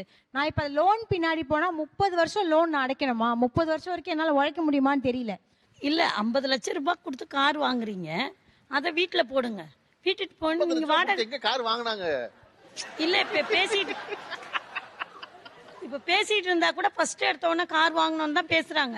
அந்த பணத்தை வந்து இது வீட்டுக்கு போட்டுட்டு வாடகை கொடுக்குறீங்க இல்லையா, அதை கொண்டு போய் அங்க கட்டிடுங்க. வீட்டுக்கு அது ஒரு நம்மளுக்கு சொந்தமாயிடும் அந்த வீடு. அதுக்கப்புறம் அது சொந்தமானதுக்கு அப்புறம் கார் வாங்குங்க. அம்மா என்ன நினைச்சிட்டு இருக்கா, அவங்க அந்த காலத்து ஆளு. இப்போ நம்மளோட செலவுல இருந்து நம்ம இப்போ மீடியால இருக்கோம், இல்ல நம்ம இப்ப மீடியால இருக்கோம் போது நமக்காக பர்சனலா நம்ம கொஞ்சம் ஸ்பெண்ட் பண்ணணும். நம்மளோட க்ரூமிங் ஆகட்டும், காஸ்டியூம்ஸ் ஆகட்டும், நம்மளோட அக்சசரிஸ் ஆகட்டும், நம்ம அதுக்கும் ஸ்பெண்ட் பண்ண வேண்டியது இருக்கு. சோ இதெல்லாம் வந்து அவங்க வீட்டு அவங்க சைட்ல கொஞ்சம் கஷ்டமா இருக்கும். அவங்க சின்ன பொண்ணு, அவங்க வந்து நல்லா செலவு பண்ணுவாங்க. செலவு மட்டும் பார்க்கவே மாட்டாங்க. சின்ன பொண்ணு, அதனால எவ்வளவு சொல்லாதீங்கிறாங்க உங்களை கண்ணங்க. இல்ல அவங்க எந்த விலையா இருந்தாலும் கொடுத்து வாங்கிடுறது. எனக்கு எப்படின்னா நம்ம சம்பாதிக்கிறோம், எல்லாமே நிரந்தரம் இல்லாத ஒரு லைஃப். ஸோ சேவிங்ஸ்ன்றது கண்டிப்பா வேணும், அது இருக்குது. பட் இந்த டைம்ல வந்து நான் இந்த மாதிரி ட்ரெஸ் வந்து இந்த ஏஜ்ல மட்டும் தான் என்னால போட்டு அனுபவிக்க முடியும். பிஸானா சாப்பிடணும்னு ஆசைப்படும் போது இப்போ நான் சாப்பிட்டுக்கணும். எனக்கே கொலஸ்ட்ராலோ இல்ல சுகர் வேற ஏதாவது வந்துச்சுன்னா என்னால அதை பார்த்துட்டே இருக்கவும் முடியாது. ஸோ இருக்கும் போது அனுபவிச்சுக்கணுன்ற ஒரு மைண்ட் செட் எனக்கு. அதனால நல்லா சாப்பிட்டு நல்லா சுத்திட்டு இருப்பேன். அது அவங்க என்னன்னா இப்படி வேஸ்டா செலவு பண்றியா, அதை வீட்டுல கூட அப்படிவாங்க. வீட்டுல பிஸா செய்ய முடியாது இல்ல, அதுதான் விஷயம். திவாகர் கைதிட்டது எப்படி இருக்குன்னா, இப்படி சாப்பிட்டேன்னா கண்டிப்பா உனக்கு கொலஸ்ட்ரால் வந்தேதான் திரும்ப. உங்களை பெரிதாக எண்ணிக்கொண்டிருக்கும் உறவுகளை எப்படி சமாளிக்கிறீங்க நீங்க? நான் அதுக்கு ஒரே வழி தான் சார் கண்டுபிடிச்சேன். நான் ஒரு அமெரிக்கன் கம்பெனியில் ஒர்க் பண்ண வரைக்கும் இந்த பிரச்சனை இல்லை. மாதம் சம்பளம் வரும், ஜாயின்ட் ஃபேமிலி, அப்பா கிட்ட கொடுத்துருவேன். என்ன நடக்குது ஏது நடக்குது எதுவுமே தெரியாது. என் செலவுக்கான காசை அவர் கொடுத்துருவார். அப்பா இல்லாத பிறகு நான் நிலையான வேலையை விட்டுட்டு பாட்டுக்காகவும் நடிப்புக்காகவும் இதில் ஃபுல் பிளேஜ் ஆனோடனே இந்த பிரச்சனை வரும்னு தெரியும். எங்கள் அப்பா அம்மா நினச்சிக்கலாம் இவன் நிறையா சம்பாதிக்கிறான், நமக்கு ஒன்றும் செய்கிறது இல்லைன்னு. நாளைக்கு என் சில்ட்ரன் நினச்சேன், 2 பசங்க, அப்பா டிவிலாம் பாப்புலர் இருக்காரு, நம்ம ஆசைப்படுறது எதுவும் வாங்கி தெரியல நினச்சேன். ஒரே இது பண்ண டிரான்ஸ்பரண்ட்டாக ஒரு புக்கு வச்சேன். இது என் வருமானம், இது இந்த வீட்டு செலவு, இது என் ஒய்ஃபோ என் பசங்களோ யார் வேணால் அந்த புக்கை எடுத்து எப்போ வேணால் பார்த்துக்கலாம். ஸோ அதிகப்படியான வருமானம் வரும்போது நீ என்ன வேணால் கேளு, வாங்கி தரேன். என்கிட்ட காசு இல்லைன்னா உனக்கே தெரியும், நீயே கேட்க மாட்டேன். இது என் பசங்ககிட்டையும் கடைபிடிக்கிறேன். இன்னைக்கு அவன் வேலைக்கு போகிறான், அவன் என்ன சம்பாதிக்கிறான்னு எனக்கு தெரியாது. ஆனால் அவர் நோட்டு போடல, ஆனால் அவன் கம்ப்யூட்டரில் போட்டு வைக்கிறான். ஸோ அவனும் அதை மெயின்டைன் பண்ணுறான். என் யூஎஸ்ல என் பெரிய சன் இருக்கான், அவனும் அதை மெயின்டைன் பண்ணுறான். எனக்கு அப்பப்போ அந்த ஸ்டேட்மெண்ட்டை மட்டும் அவன் கரெக்டாக அனுப்பிச்சிடுறாங்க. ஸோ இதனால் இந்த பிரச்சனை கூடுமான வரைக்கும் தவிர்க்கப்படுது. ஓகே, டிரான்ஸ்பரண்டா இருக்கிறதுனால எல்லாரும் தெரிஞ்சிடும். எஸ். ஓகே, பொதுவாக நீங்க வந்து மெனுல இருந்து அக்கௌண்ட்ஸ் வரை எல்லாத்தையும் நோட்டு போடுறது போல இருக்கு. ஒரு பிரபலமாக இதை வந்து ஷோ பிசினஸ்ல இருக்கிறதுனால அதற்கான இவர்களுக்கு தேவைப்படாத பல விஷயங்கள் நீங்க அடிப்படையா தேவையா இருக்கும் இல்லையா? அதை போல இதுல தொடர்ந்து நீடிப்பதற்கு, தொடர்ந்து இந்த வேலையை செஞ்சுட்டு இருக்கு, எதுவெல்லாம் செய்யறீங்க நீங்க உறவுகளுக்கு புரியாத? இப்போ இந்த இன்ஸ்டாகிராம், அதுக்கு முன்னாடி டிக்டாக் இருந்தது நிறைய, வந்து நம்ம அதுல ரீல்ஸ். டிக்டாக்ல முன்னாடி இருந்தது, இப்போ டிக்டாக் இல்ல, இப்போ ரீல்ஸ். ஸோ வீட்டில் இருக்கிற நாள் மற்ற வேலைகளை தவிர்த்து நம்ம ஒரு மணி நேரம் அதுக்காக ஒதுக்குவோம். என்னன்னா சினிமாவில் இல்லாத நிறைய பீப்புள்ஸ் வந்து அந்த ரீல்ஸ், இந்த இன்ஸ்டாகிராம் மீடியாவில் பார்த்தீங்கன்னா ரொம்ப ஜாஸ்தியாக இருக்காங்க. எங்களெல்லாம் தெரியறத விட அவங்கள தெரியறவங்க ஜாஸ்தி ஆளுங்க இருக்கிறாங்க. அவங்களுக்கு ஃபாலோவர்ஸ் அதிகமா இருக்காங்க. உண்மையாவே அதுதான் உண்மை. ஃபாலோவர்ஸ் அதிகமா இருக்காங்க. நாங்க என்ன நினைப்போம் அப்படின்னா, சரி ஓகே சோஷியல் மீடியால நம்மளையும் தக்க வச்சுக்கிறதுக்காக இந்த மாதிரி விஷயங்களும் தேவைப்படுதுன்னு சொல்லி நாங்க அது ரீல்ஸ் பண்றது, சம் போட்டோஸ் போடுறது, அதுக்குன்னு டைம் ஸ்பெண்ட் பண்ணி பண்றோம். ஸோ வீட்டில் இந்த குழந்தைங்க இருக்கும்போது நம்ம வீட்டில் வந்து ஃப்ரீயாக பண்ணலாம் அப்படின்னு சொல்லி வீட்டில் பண்ணும்போது அந்த 1 hour டைம்ல அந்த குழந்தை இடையில வரக்கூடாது, உள்ளே இருக்கணும். அப்பதான் வந்து என்னன்னா அப்பா வந்து சொல்லுவாங்க, அம்மா எங்கன்னு கேட்டா அம்மா போன் முன்னாடி வச்சு ரொம்ப நேரமா ஏதோ தனியா கையை கால் ஆட்டிக்கிட்டு இருக்கா. சோ அது நான் 2-3 வாட்டி அப்பாட்ட சொல்லி பார்த்துட்டேன். ஓகே, தொடர்ச்சியா இண்டஸ்ட்ரியில உங்களை நிலைநிறுத்திக் கொள்ள வேற என்னவெல்லாம் செய்றீங்க? ஆக்சுவலா மேஜர் வந்து காஸ்டியூம் சார். ஓகே. ஏன்னா வந்து இப்போ ட்ரெஸ்ஸஸ் வந்து பாத்தீங்கன்னா ஒரு கபோர்ட் ஃபுல்லாவே ட்ரெஸ் இருக்கு. ஸோ அதெல்லாமே யூஸ் பண்ணது பாத்தீங்கன்னா லைக் ட்வைஸ் த்ரைஸ் தான் யூஸே பண்ணியிருப்பேன், அதுக்கு மேலே யூஸ் பண்ணியிருக்க மாட்டேன். ஆனால் லைக் இவங்களோட பாயிண்ட் ஆஃப் வியூ எப்படி இருக்கும்னா, இவ்வளோ ட்ரெஸ் வச்சிருக்கான் எதுக்கு திருப்பி வாங்குறான் அப்படின்ற மாதிரி இருக்கும். பட் ஆனால் அவங்களுக்கு தெரியாது நம்மளுக்கு டெய்லி வந்து இப்போ நேற்று வந்து 5 ஃப்ரெஷ்னு வாங்க, நாளைக்கு வந்து 6 ஃப்ரெஷ்னு வாங்க, திருப்பி அடுத்த நாள் வந்து 4 ஃப்ரெஷ். ஸோ எல்லாமே ஃப்ரெஷ்னும் போது நம்ம திருப்பி யூஸ் பண்ணதே வந்து ரொம்ப ரிப்பீட்டோட யூஸ் பண்ண முடியாது. ஸோ ஆப்வியஸா ஒரு பாயிண்ட் ஆஃப் வேண்டாம் சார். சார் அதாவது ட்ரெஸ் எடுத்தா நார்மலாக வந்து ஒரு ஸ்பேட் ஆன பிறகு தான் போடுவேண்ணா. ஆனால் ஒரு ட்ரெஸ் எடுத்தாருன்னா ஒன்ஸ் தான் சார், அதுக்கப்புறம் தெரியாது. நியூ பார்த்தீங்கன்னா ஒரு ரேக் ஃபுல்லாக ட்ரெஸ் இருக்கு, அதை எடுத்துன்னு போய் எல்லாத்தையும் எடுத்துன்னு போய் செகண்ட்ல தான் போடுறது. இல்லை சார், இப்போ நீங்கள் என்ன வேலை செய்றீங்க? நான் செக்யூரிட்டி ஆஃபீஸராக இருக்கிறேன் சார், ஆர்மி ரிட்டையர்டு. ஆமாம், இது செக்யூரிட்டி ஆஃபீஸராக இருக்கீங்க. ஓகே, இப்போ நீங்க பெரும்பாலும் யூனிஃபார்ம் இருக்கு உங்களுக்கு. யூனிஃபார்ம் இல்லாட்டா பொதுவா வந்து இந்த மாதிரியான ஒரு ரைட் கலர் ஷர்ட்டும் டார்க் கலர் பேண்ட்ஸ் தான் ஆபீஸ்க்கு போடுறோம் நம்ம. கரெக்டா? நீங்க இந்த போட்ட சட்டையை போட்டு திங்கக்கிழமை போட்ட சட்டையை வியாழக்கிழமை போட்டா அவங்க மேனேஜர் கூப்பிட்டு கேட்க போறதே கிடையாது. கேட்க மாட்டாருல்ல? கேட்க மாட்டேன். ஆனா அவர் டைரக்டர் கேட்பாரு. ரைட் சார், இருந்தா கூட அது வந்து வேற என்ன யூஸ் பண்ணலாம் இல்லையா? சீரியலுக்கு போடலன்னு வச்சு வேறக்கு யூஸ் பண்றது, ராத்திரி போட்டுட்டு படுத்து வெளியே போறது, வெளியே போகும்போது எங்கன்னா போடலாம் சார். அது வந்து ஒன்ஸ் போட்டோன்னா அதுக்கு அவ்வளோதான், அந்த ட்ரெஸ் அவ்வளோதான், அப்படியே ரேக்ல அப்படியே தான் இருக்கு. இஷ்டத்துக்கு செலவு பண்றாப்புல. இது கொஞ்சம் கண்டிஷன் கொஞ்சம் என்ன செய்யலாம் நினைக்கிறீங்க வாழ்க்கையில? கொஞ்சம் கண்ட்ரோல் பண்ணணும்னு சொல்றேன் சார், நான் வேற ஒன்றும் இல்லை சார். ஆக்சுவலா என்னன்னா செலவு வந்து இருக்கு சார் நிறைய கம்மி. எனக்கு பர்சனலா வந்து நிறைய கம்மி. இப்போ காலேஜ் முடிக்கிற வரைக்கும் பாத்தீங்கன்னா வந்து எல்லாத்துக்குமே அம்மா கிட்ட இல்லை அப்பா கிட்ட தான் கேட்பேன். லைக் இப்போ எப்படி ஆயிடுச்சுன்னா லைக் வருது, லைக் அதை சொல்லுவாங்கல்ல நம்ம கிட்ட சோர்ஸ் வர செலவும் அதிகமாகும்ட்டு. ஸோ பேசிக்காவே பார்த்தீங்கன்னா காஸ்டியூம்ஸ் அது இதுன்னு போயிடும். ஸோ அதுவே ஒரு பாதி ஆயிடும். ஸோ அது இல்லாமல் என்ன ஆயிடுச்சுன்னா இப்போ ஒரு 2 years முன்னாடி தான் கார் எடுத்தது. கார் எடுக்கும்போது ஆக்சுவலாக நான் சொல்லிட்டு தான் எடுத்தேன், இஎம்ஐல நான் பே பண்ணிடுறேன், ப்ராப்ளம் இல்லை அப்படின்ட்டு. என்ன சொல்றாங்க கேட்கலாம்? அவங்க சும்மாவே நிறைய செலவு பண்ணுவாங்க சார். எப்படி? ஆக்சுவலி கார் வாங்குறேன் நான் வந்து பே பண்றேன் மந்த்லின்னு சொல்லி இப்ப வந்து அப்பா தான் பே பண்ணிட்டு இருக்காரு. ஒரு 2-3 months கொடுத்தாங்க ஸ்டார்டிங்ல, அதை அப்படியே விட்டுட்டாங்க. அப்பா எல்லாமே அப்பா தான் பே பண்ணிட்டு இருக்காங்க. சொன்னது என்ன, ஃபர்ஸ்ட் சொன்ன கார் எடு 50-50 ஷேர் பண்ணிக்கலாம் அப்படின்னு சொன்னா. ஆனா இப்போ பின்னாடி சீட்ல உட்கார நீங்க 50, முன்னாடி சீட்ல உட்கார நான் 50. இல்ல சார், இஎம்ஐ கட்டுறது வந்து நான் பாதி அமௌண்ட் தரேன், நீ பாதி போட்டுக்கப்பா. ஆனா வந்து இது வரைக்கும் கிடையாது சார், சொன்னதுதான். அவ்வளவுதான், வாங்கின வரைக்கும் தான் ஆக்டிங்லாம் பயங்கரமா இருந்தது. வாங்கி முடிச்சவன அடுத்த மாசம் இஎம்ஐல இருந்து என் சேலரி தான் சார். 10 ரூபா கொடுப்பான், என்கிட்ட 20 ரூபா பிடிக்கிடுவான். இப்போ வரும்போது பாருங்க சார், பெட்ரோலுக்கு வந்து போனா பைசா தான் கொடுத்துருப்பா, 1000 ரூபாய் பெட்ரோல் என்ன தான் போட விடுறோம். பிளஸ் ஃப்ரெண்ட்ஸோட போனா அப்படியே ரொம்ப தாராளம், எல்லாருக்கும் இவர் தான் செலவு பண்ணுவாரு, போறது வர்றது எல்லாமே இவர் தான் செலவு பண்ணுவாரு. சோ நான் அதை அப்ப சொல்லுவேன், அப்பப்ப கண்ணை காட்டுவேன். இருந்தாலும் என்ன கண்ட்ரோல். எல்லா ஆம்பளை பிள்ளைகளை பத்தியும் வீட்டுல இருக்க சொல்ற குறை, ஃப்ரெண்ட்ஸோட போனாங்கன்னா இவர் தான் செலவழிப்பாரு. அந்த ஃப்ரெண்ட்ஸ் வீட்ல எல்லாம் என்ன சொல்லுவாங்க? ஓகே, தொடர்ச்சியாக மீடியாவில் நிறுத்திக் கொள்ள நீங்க என்ன செய்றீங்க? சார் ஆஸ் யூஷுவல், ஐ மீன் எல்லாரும் சொன்ன மாதிரியே காஸ்டியூம்ஸ்க்கு நிறைய செலவாகும். இந்த பார்லர் செலவு, அதாவது நம்ம எப்ப பாரு அயர்ன் பண்றது அப்படிங்கறதுனால ஒரு ஹேர் ஸ்பா அப்படின்னு போக வேண்டியிருக்கும், இல்லைன்னா ஒரு ஃபேஷியல் அப்படின்னு போக வேண்டியிருக்கும்.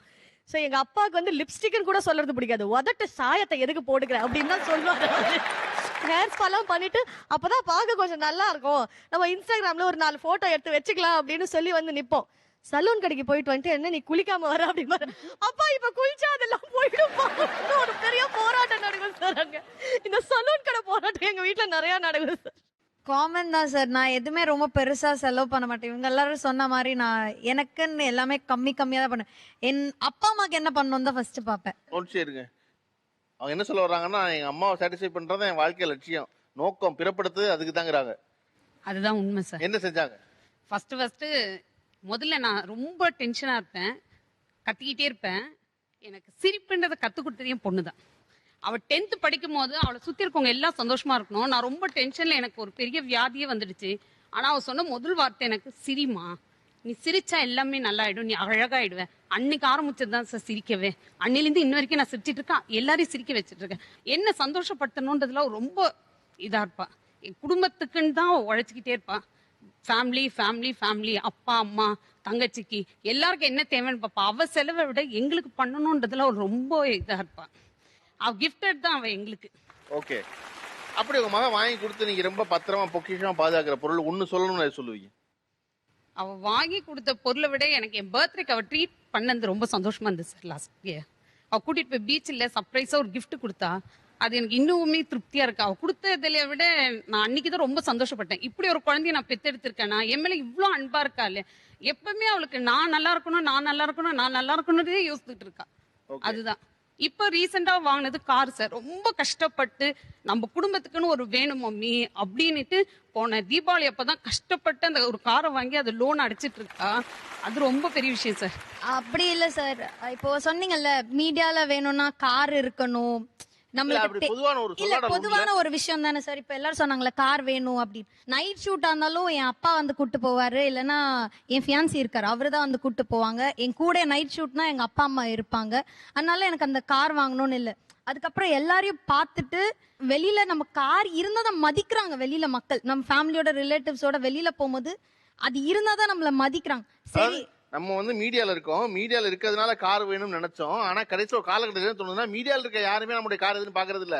வெளியே இருக்க ஆள் தான் எட்டி நம்ம பாத்துட்டே இருக்காங்க. உண்மை சார். மீடியால இருக்கிறவங்க நாங்க பந்தாவா இருக்கணும்னு என்னைக்குமே நினைச்சதே இல்லை. நம்ம வேலை, ஆனா நம்மளோட ஃபேமிலியை சந்தோஷப்படுத்தணும்னு தான் நாங்க உழைக்கிறதே ஃபுல் அண்ட் ஃபுல். ஸோ அந்த விகிதத்துல தான் என் அப்பா அம்மா வந்து கார் இல்லாம கஷ்டப்பட்டாங்க. அவங்க அந்த ஒரு கஷ்டப்படக்கூடாதுன்னு அவங்களுக்காக தான் நான் அது வாங்கினது. அண்ட் லைஃப் லாங் அவங்களுக்காக மட்டும்தான் நான் இருப்பேன். அவங்களுக்காக என்ன சந்தோஷப்படணுமோ அதான் பண்ணுவேன். அவங்க சார் இன்னொன்னு நோட் பண்ணியிருக்கேன். ஸோ இவங்க எப்படி இப்போ இவங்க சொன்ன மாதிரி எப்பவுமே ப்ரெசென்டபிளா இருக்கணும்னு எதிர்பார்க்குறாங்க மக்கள். ஸோ இவங்களால நார்மலா ஒரு இப்போ எங்கள் அம்மாலாம் எண்ணெய் தேய்ச்சிட்டு ரிப்பன் கட்டிட்டு தான் ஏர்போர்ட் போவாங்க. பட் அது நார்மல் பீப்புளால அக்செப்ட் பண்ணிக்கவே முடியல. எப்பவுமே நல்ல கிராண்டா ட்ரெஸ் பண்ணணும், பிராண்டடா போடணும், இதுதான் பீப்புளோட எக்ஸ்பெக்டேஷன்ஸ். அதுக்கே தேல் ஹாவ் டு ரொம்ப அதுக்கு அவங்க கான்சன்ட்ரேட் பண்ண. நம்மள மாதிரி இப்போ ஒரு என்ன சொல்றது, சர்வனா ஸ்டோர்ஸ்ல போய் நீங்க இப்போ வாங்கினீங்க வச்சுக்கோங்களேன், என்ன மேடம் நீங்க சர்வனா ஸ்டோர்ஸ்ல அப்படி சொல்லி கேட்பாங்க. ஸோ நம்ம வாங்கக்கூடாதா? ஸோ இவங்க தான் அதை டிசைட் பண்றது. இவங்க ஆக்சுவலி இதை பண்றது இல்லை. People put the pressure. That's what I feel. நம்ம நல்லி மேடம் பத்தி சொல்லும்போது யாராவது ஒருத்தர் பிடிச்சதா ஒரு சாப்பாடு சொன்னாங்கன்னா உடனே சமைச்சு கொடுப்பாங்க அப்படின்னு சொன்னாங்க. இந்த பக்கம் இருக்க இவர்கள் எல்லாருக்கும் பிடிச்சது என்னன்னு உங்களுக்கு தெரியுமா? சாப்பாடா? ஏன்னா அங்க அம்மா அவங்களுக்கு பிடிச்ச கடலைக்கறி சமைச்சு கொடுக்குறாங்க, இங்க அவங்க காலைல 1/2 லிட்டர் பாலை கொடுத்து தான் அனுப்புவாங்க. அதுக்கப்புறம் இவங்க வந்து இவதான் சாப்பிடுவாங்கன்னு வெட்டி ஃப்ரூட்ஸ் கொடுத்து அனுப்புறாங்க. அப்படின்னு இவர்கள் பேசும்பொழுது எல்லாமும் உங்களை பற்றி, நீங்க சாப்பிட்ற உணவு முறையை பத்தி அல்லது உங்களுக்கு பிடிச்ச உணவை பத்தி ஒன்று சொல்லிட்டே இருக்காங்க. இப்ப நல்லிமா தவிர நீங்களாக உங்க மகனுக்கு பிடிச்ச உணவு உங்களுக்கு தெரியும், நீங்க மெனு எழுதுறதுனால இல்லையா? உங்க அப்பாவுக்கு பிடிச்ச உணவு எது? அப்பாவுக்கு ரொம்ப பிடிச்சது தால் அண்ட் சப்பாத்தி. தால் அண்ட் சப்பாத்தியா? இல்ல கரெக்ட் தான். தால் ஃப்ரை, தால் தடுக்கா, தந்தூரி. அதான் பொண்ணுக்கா சொல்றீங்களா? புழுக்காவும் தெரியும், தந்தூரி ரொட்டி. பாப்பா இல்ல சார், ஆக்சுவலி ரெஸ்டாரண்ட் போவோமா சார், நிறைய ஷூட் சொன்னல சார், எங்க கூட ஷூட் வருவாங்கல்ல, அப்போ வந்து அவர் வந்து மெயினா ஆர்டர் பண்ணி சாப்பிடுறதே தால் அண்ட் சப்பாத்தி. வீட்லயும் மோஸ்டா எங்களுக்கு டின்னர் வந்து சப்பாத்தி தான். அப்பாவுக்கு ரொம்ப பிடிச்ச உணவு எது? அம்மா பண்ற எண்ணெய் கத்திரிக்காய் பிடிக்கும்னு நினைக்கிறேன் சார். அம்மா பண்ற எண்ணெய் கத்திரிக்காய் குழம்பு. Correct sir. மோர் ஓவர் அம்மா பண்ற டேஸ்டோட சம்திங் அன்பிலீவபிள். இந்த காலத்துல பெரிய பையன், என்னுடைய டாட்டர் இன்லா, இவர் ஒய்ஃப் எல்லாம் நான் அந்த மிக்ஸ் பண்ணி அந்த கத்திரிக்காய் போடுறதுக்கு எல்லாமே ஒன்னா உட்காந்து சாப்பிடுவோம் சில டைம். நான் மட்டும் தான் மிக்ஸ் பண்ணி எல்லாருக்கும் போட்டு செட் அந்த கையில உருட்டி கொடுக்குறது சம்திங் ரேர். ஓகே, உங்க மாமியாருக்கு பிடிச்ச உணவு இது? என் மாமியாருக்கு பிடிச்ச உணவு கொஞ்சம் ஹெல்ப் பண்ணி. அவங்க என்னைக்கும் இந்த மாதிரி ஒரு விஷயத்த இப்ப அவங்க சொன்னதே இல்ல. இந்த மாதிரி எனக்கு ரொம்ப பிடிக்கும், இது எனக்கு பிடிக்கல அப்படின்னு என்கிட்ட ஷேர் பண்ணதே இல்ல. மாப்பிள்ளைக்கு ரொம்ப பிடிச்சது? எங்க மாப்பிள்ளைக்கு வந்து அந்த பால் போலி ரொம்ப பிடிக்கும் அவருக்கு. அவர் வந்து நான் எப்பயுமே ஒரு நிமிஷம், பால் போலி ரொம்ப பிடிக்குமா?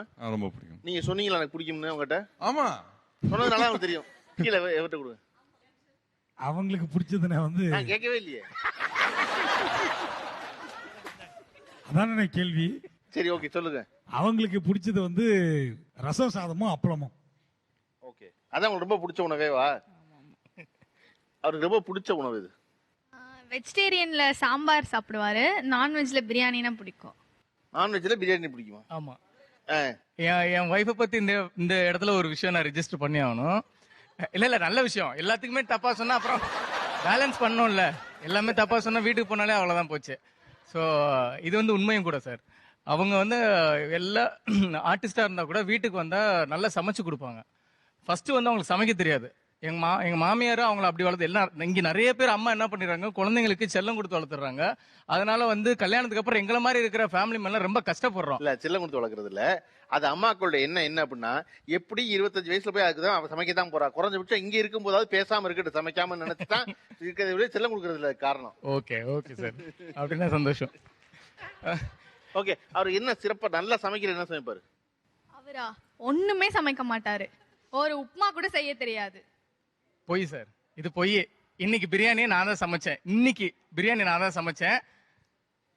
அவங்க சொல்றீங்க எப்படி? நான் எல்லாமே சாப் பண்ணி கொடுத்தேன், யூடியூப்ல வீடியோவும் ப்ளே பண்ணி கொடுத்தேன், அதை பார்த்து ஏதோ பண்ணானா கடைசியில ஃபினிஷிங் எல்லாம் பண்றது நான் தான், சும்மா பண்ற மாதிரி. சோ அந்த பில்டப் பண்ணிட்டு நான் தான் பண்றேன். எல்லாம் பண்றது நான் தானே. என்ன பண்ணுவீங்க, குக்கரை மூடிச்சு மூடுவீங்களா? அந்த அரிசி அளவு, தண்ணி அதெல்லாம் நான் தான். சும்மா வெஜிடபிள்ஸ் போட்டா அத வதக்குறது அது மட்டும் தான் பண்ணுவாரு. யூடியூப்ல இருக்கும்ல தண்ணி அளவு, அரிசி. இல்ல நாங்க வந்து கரண்டி வச்சு இது பேன்ல போட்டு வறுத்துட்டே இருக்கணும். அவங்க போயிட்டு மத்த எல்லாம் பார்த்துட்டு வருவாங்க. நாங்க வர்ற வரைக்கும் தலையில துண்டை கட்டிட்டு வர்ற வரைக்கும் பண்ணிட்டு இருக்கணும். ஒரு 5 நிமிஷம் விட்டு வெளியே வந்தானா போச்சு, அவ்வளவுதான். சோ அது மாதிரி அவங்களுக்கு சப்போர்ட் பண்றது. அதை தாண்டி பாத்தீங்கன்னா நான் வீட்டு வேலை கொஞ்சம் நிறைய பண்ணுவேன். எங்க பிளாட்ஸ்லயே வந்து பரவாயில்லையா, என் பேர் அன்பு சார், அன்பு கிடைக்க உனக்கு கொடுத்து வச்சிருக்கணும் அப்படிங்கிற கூட நிறைய பேர் சொல்லியிருக்காங்க. என்ன காரியம்னா, இல்ல என்ன காரியம் சொல்லிடுறேன், அதுக்கப்புறம் தான் இவங்களும் அக்செப்ட் பண்ணிப்பாங்க. டெய்லி ஈவினிங் வந்த உடனே நான் எங்க வீட்டை நான் தான் பெருக்குவேன். எதிர் வீட்டுல நம்ம வீடு தான், அதுதான் நம்ம வீடு தான்.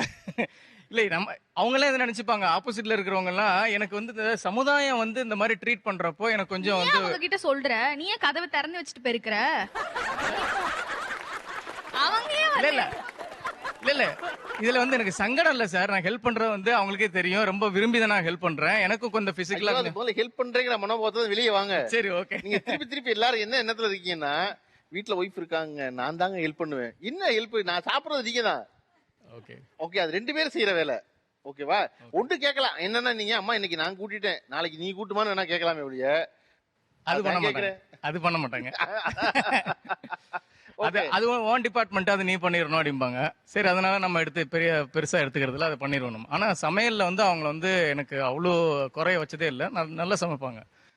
உங்களுக்கு ஃபேவரட் டிஷ் என்ன சமைக்கிறதுல? எனக்கும் சாம்பார்னா ரொம்ப பிடிக்கும். சோ பிஃபோர் மேரேஜ் வரைக்கும் நான் உங்களுக்கு பிடிச்சதுனால உங்களுக்கு பிடிக்குமா? பிடிக்கணும் சார். நான் உங்ககிட்ட கேட்கறேன், தப்பா எடுத்துக்கங்க. உங்களுக்கு கல்யாணம் ஆயிடுச்சுல சார்? நல்லா ஆயிடுச்சு. அப்போ உங்களுக்கே தெரியும்ல, அவங்களுக்கு பிடிச்சதானே உங்களுக்கும் பிடிக்கணும். அப்படி ஒரு கட்டாயம் கிடையாது. அப்படி கட்டாயம் இருக்கா என்ன? கட்டாயம் இருக்கு, சில இடங்கள்ல இருக்கு, சில இடங்கள்ல இல்ல. இப்ப தொடர்ந்து நம்ம எதுக்காக இந்த கேள்வி நான் திரும்ப கேட்டே இருந்தேன்னா, நம்ம என் குடும்பத்தில் இருக்கும் உறவுகளுக்காகத்தான் நான் எல்லா வேலையும் செய்யறேங்கிற ஒரு எண்ணம் பொதுவா இவர்களுக்கு இருந்துகிட்டே இருக்கு, எல்லாருக்கும் இருக்கும். ஆனா இவர்களுக்கு என்ன பிடிச்சிருக்கு அப்படிங்கிறது காலையில கிளம்புல ராத்திரி வரை உங்க எல்லாருக்கும் தெரியுது. உங்களுக்கு என்னவெல்லாம் பிடிச்சிருக்கு உங்களுக்கு தெரிஞ்சிருக்கான்னு தெரிஞ்சுக்கணும். நம்ம இந்த 2 பேரும் ஒன்றாக இயைந்து ஒரு இடத்துல அவருக்கு ஒண்ணு தெரியாது, பரவாயில்ல அதனால ஒண்ணும் இல்லை அப்படின்னு அக்செப்ட் பண்ணிக்கோங்க, தயாராகாத. ஒரு இடத்துல நல்லா தெரியும், எங்க அம்மாவுக்காக சகலமும் செய்யணும் அப்படிங்கிறது தெரிஞ்ச ஒரு அம்மாவா இருக்காங்க. அப்ப இவர்கள் இருவரும் சேர்ந்து ஒரு காரியத்தில் ஈடுபட்டா என்னவாக இருக்கும் இருக்குல்ல, அதுக்காக இன்னைக்கு ஒரு 4 கேம் வச்சிருக்காங்க. இந்த விளையாட்டுல வந்து ஏறத்தாழ நடுவர் போல இருந்து எனக்கு உதவியா இருக்க போறதுக்கு திரு திவாகர் வாங்க. இந்த கேம்ல பார்ட்டிசிபேட் பண்ண போறாங்க நம்ம ஸ்வேதா தனலட்சுமி.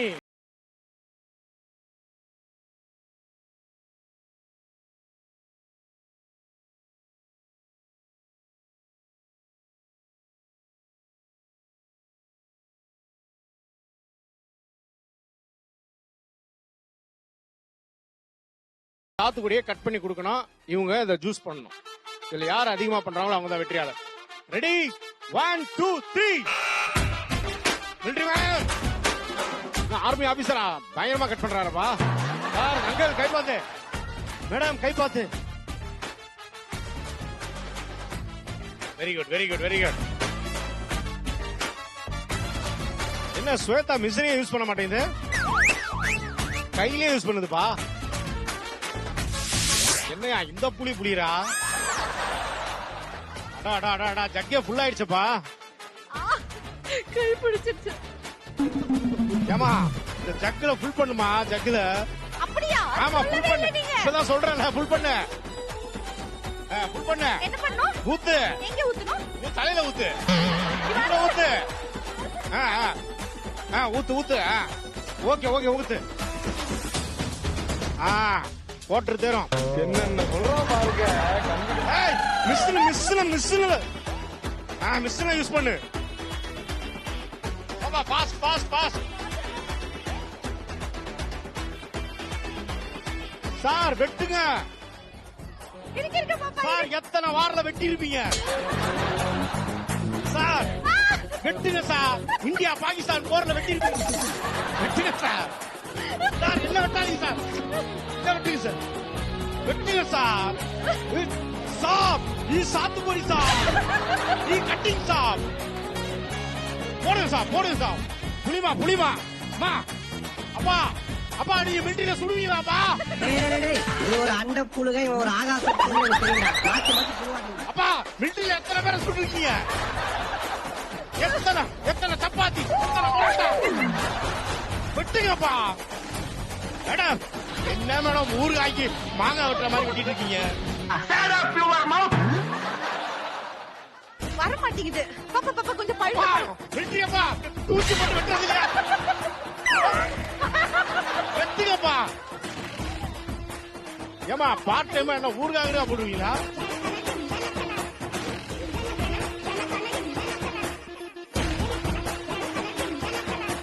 அப்பா வெட்டியப்பா. வெட்டுப்பா. யார் பத்த பிள்ளைங்க நம்ம பிரச்சனையை பூரா தீர்த்து வைக்க. வெட்டியப்பா. என் பிரச்சனையை தீர்த்து. Don't shoot me, pa.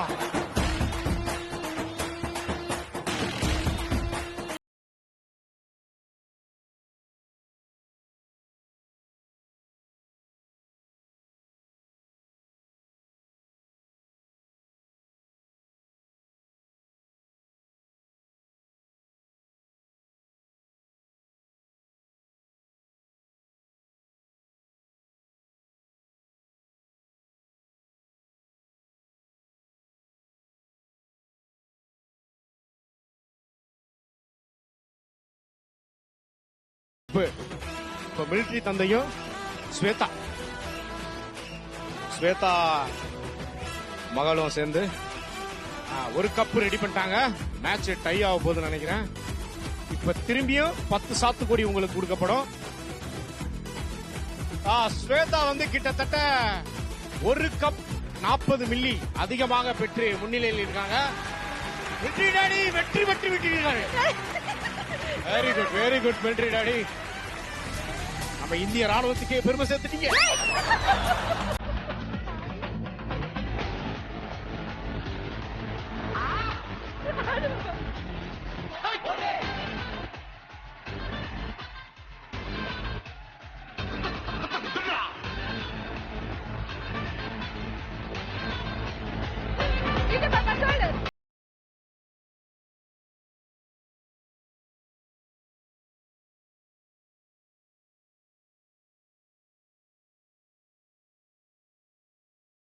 அடுத்து நம்ம பார்க்க போற செக்மெண்ட் என்னன்னா சினிமாவும் சீரியலும்.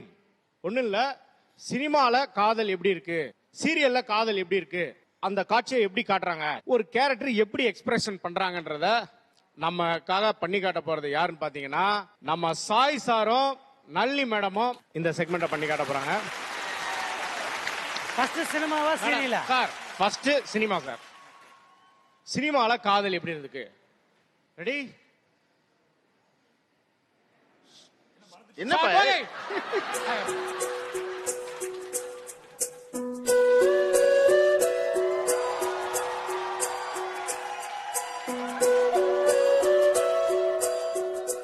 இது சின்ன குழந்தைத்தனம் தான்.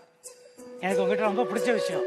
ரொம்ப நாளா இது உங்ககிட்ட மறைச்சிருந்தேன். ஆனா இப்ப பட்டுன்னு போட்டு உடைச்சிடுறேன் இந்த பலூனை மாதிரி. ஐ லவ் யூ. நானும் சொல்லிட்டே இருக்கேன். தேங்க்யூ. சினிமா. இப்ப சீரியல் காதல். ரெடிங்களா? ரெடி ஸ்டார்ட் வாங்க.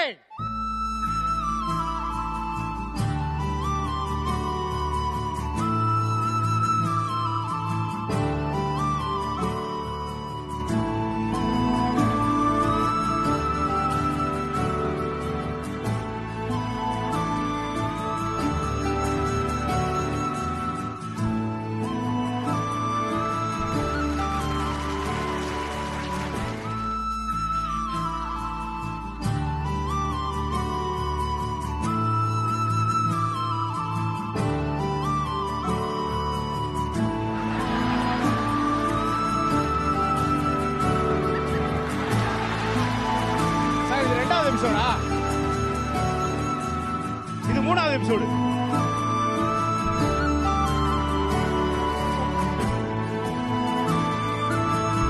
Episode.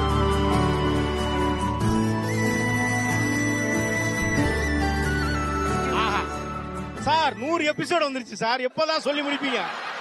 Romeo Juliet, Laila Majnu, Salim Anarkali. ஐயோ போதியா, வந்து சொல்லி தொலை, டைம் ஆகுது. சொல்லிடலாமா? சொல்லி தொலையா, ஃபுட்டேஜ் வேணாமா? ஐயோ வேணாம், சீக்கிரம் சொல்லு. I love you. திரனா திரனா திரனா திரனா. 150வது. சூப்பர் சூப்பர் சார், மறந்துட்டீங்க சார். சார் இல்லைங்க, இந்த செக்மெண்ட் என்னன்னா சினிமாவில் சோகம். ரெடியா madam? Ready, start, action.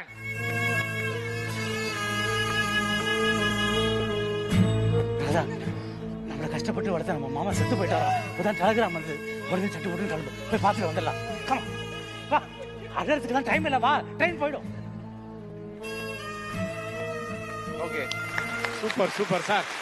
Serial சோகம் சார், குறைஞ்சது 200 எபிசோட்லயாவது பிடிச்சிருக்கு சார். Ready, serial.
திரையில் சின்ன திரையில் பிரபலமாக இருப்பவர்களும் அவர்களின் உறவுகளும் நீண்ட பேசி அதன் பிறகு விளையாட்டுகளா தொடர்ந்து 2 பேரும் ஒத்திசைவுல என்னவாக நடந்தது அப்படின்னு எல்லாம் பார்த்து முடிச்சோம் இல்லையா?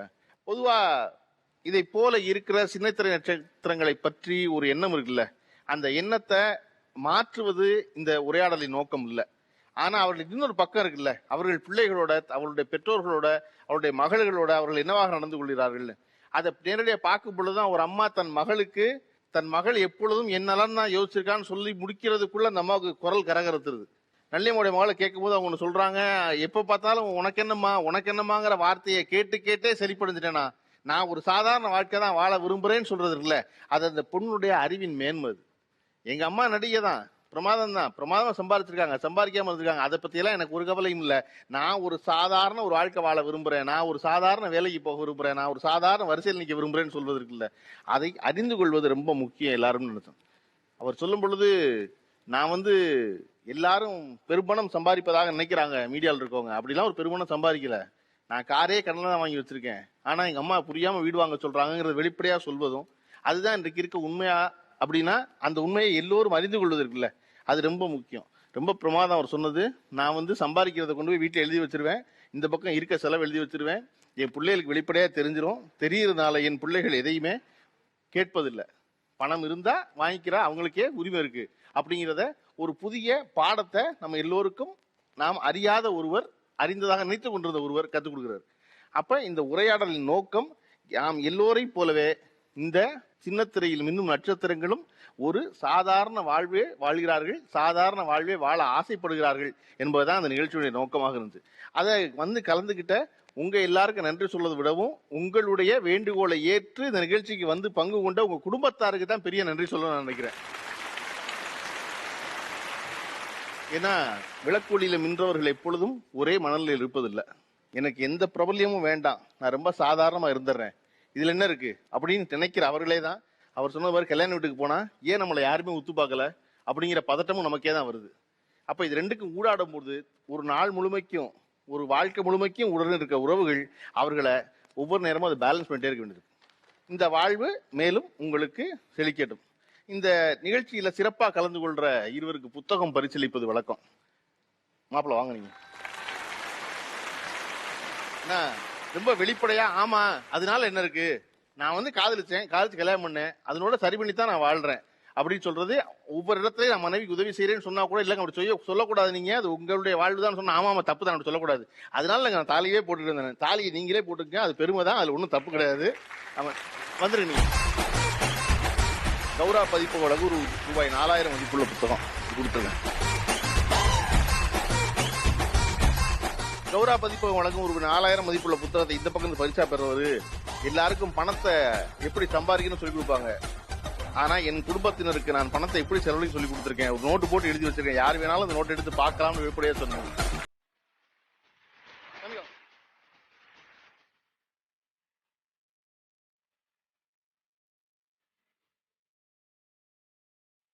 சிங்கப்பூர் ஹார்ட்வேர் வழங்கும் ஒரு கிஃப்ட் வவுச்சர். யாருக்காக அப்படின்னா என் அம்மா யாராக வேண்டுமானாலும் இருக்கலாம், நான் ஒரு சாதாரண வாழ்க்கை வாழத்த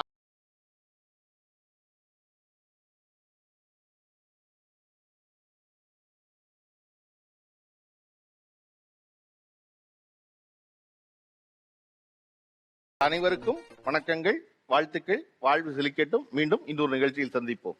அடுத்த வாரம் சந்திப்போம், வேறொரு தலைப்பில் சந்திப்போம். நன்றி, வணக்கம்.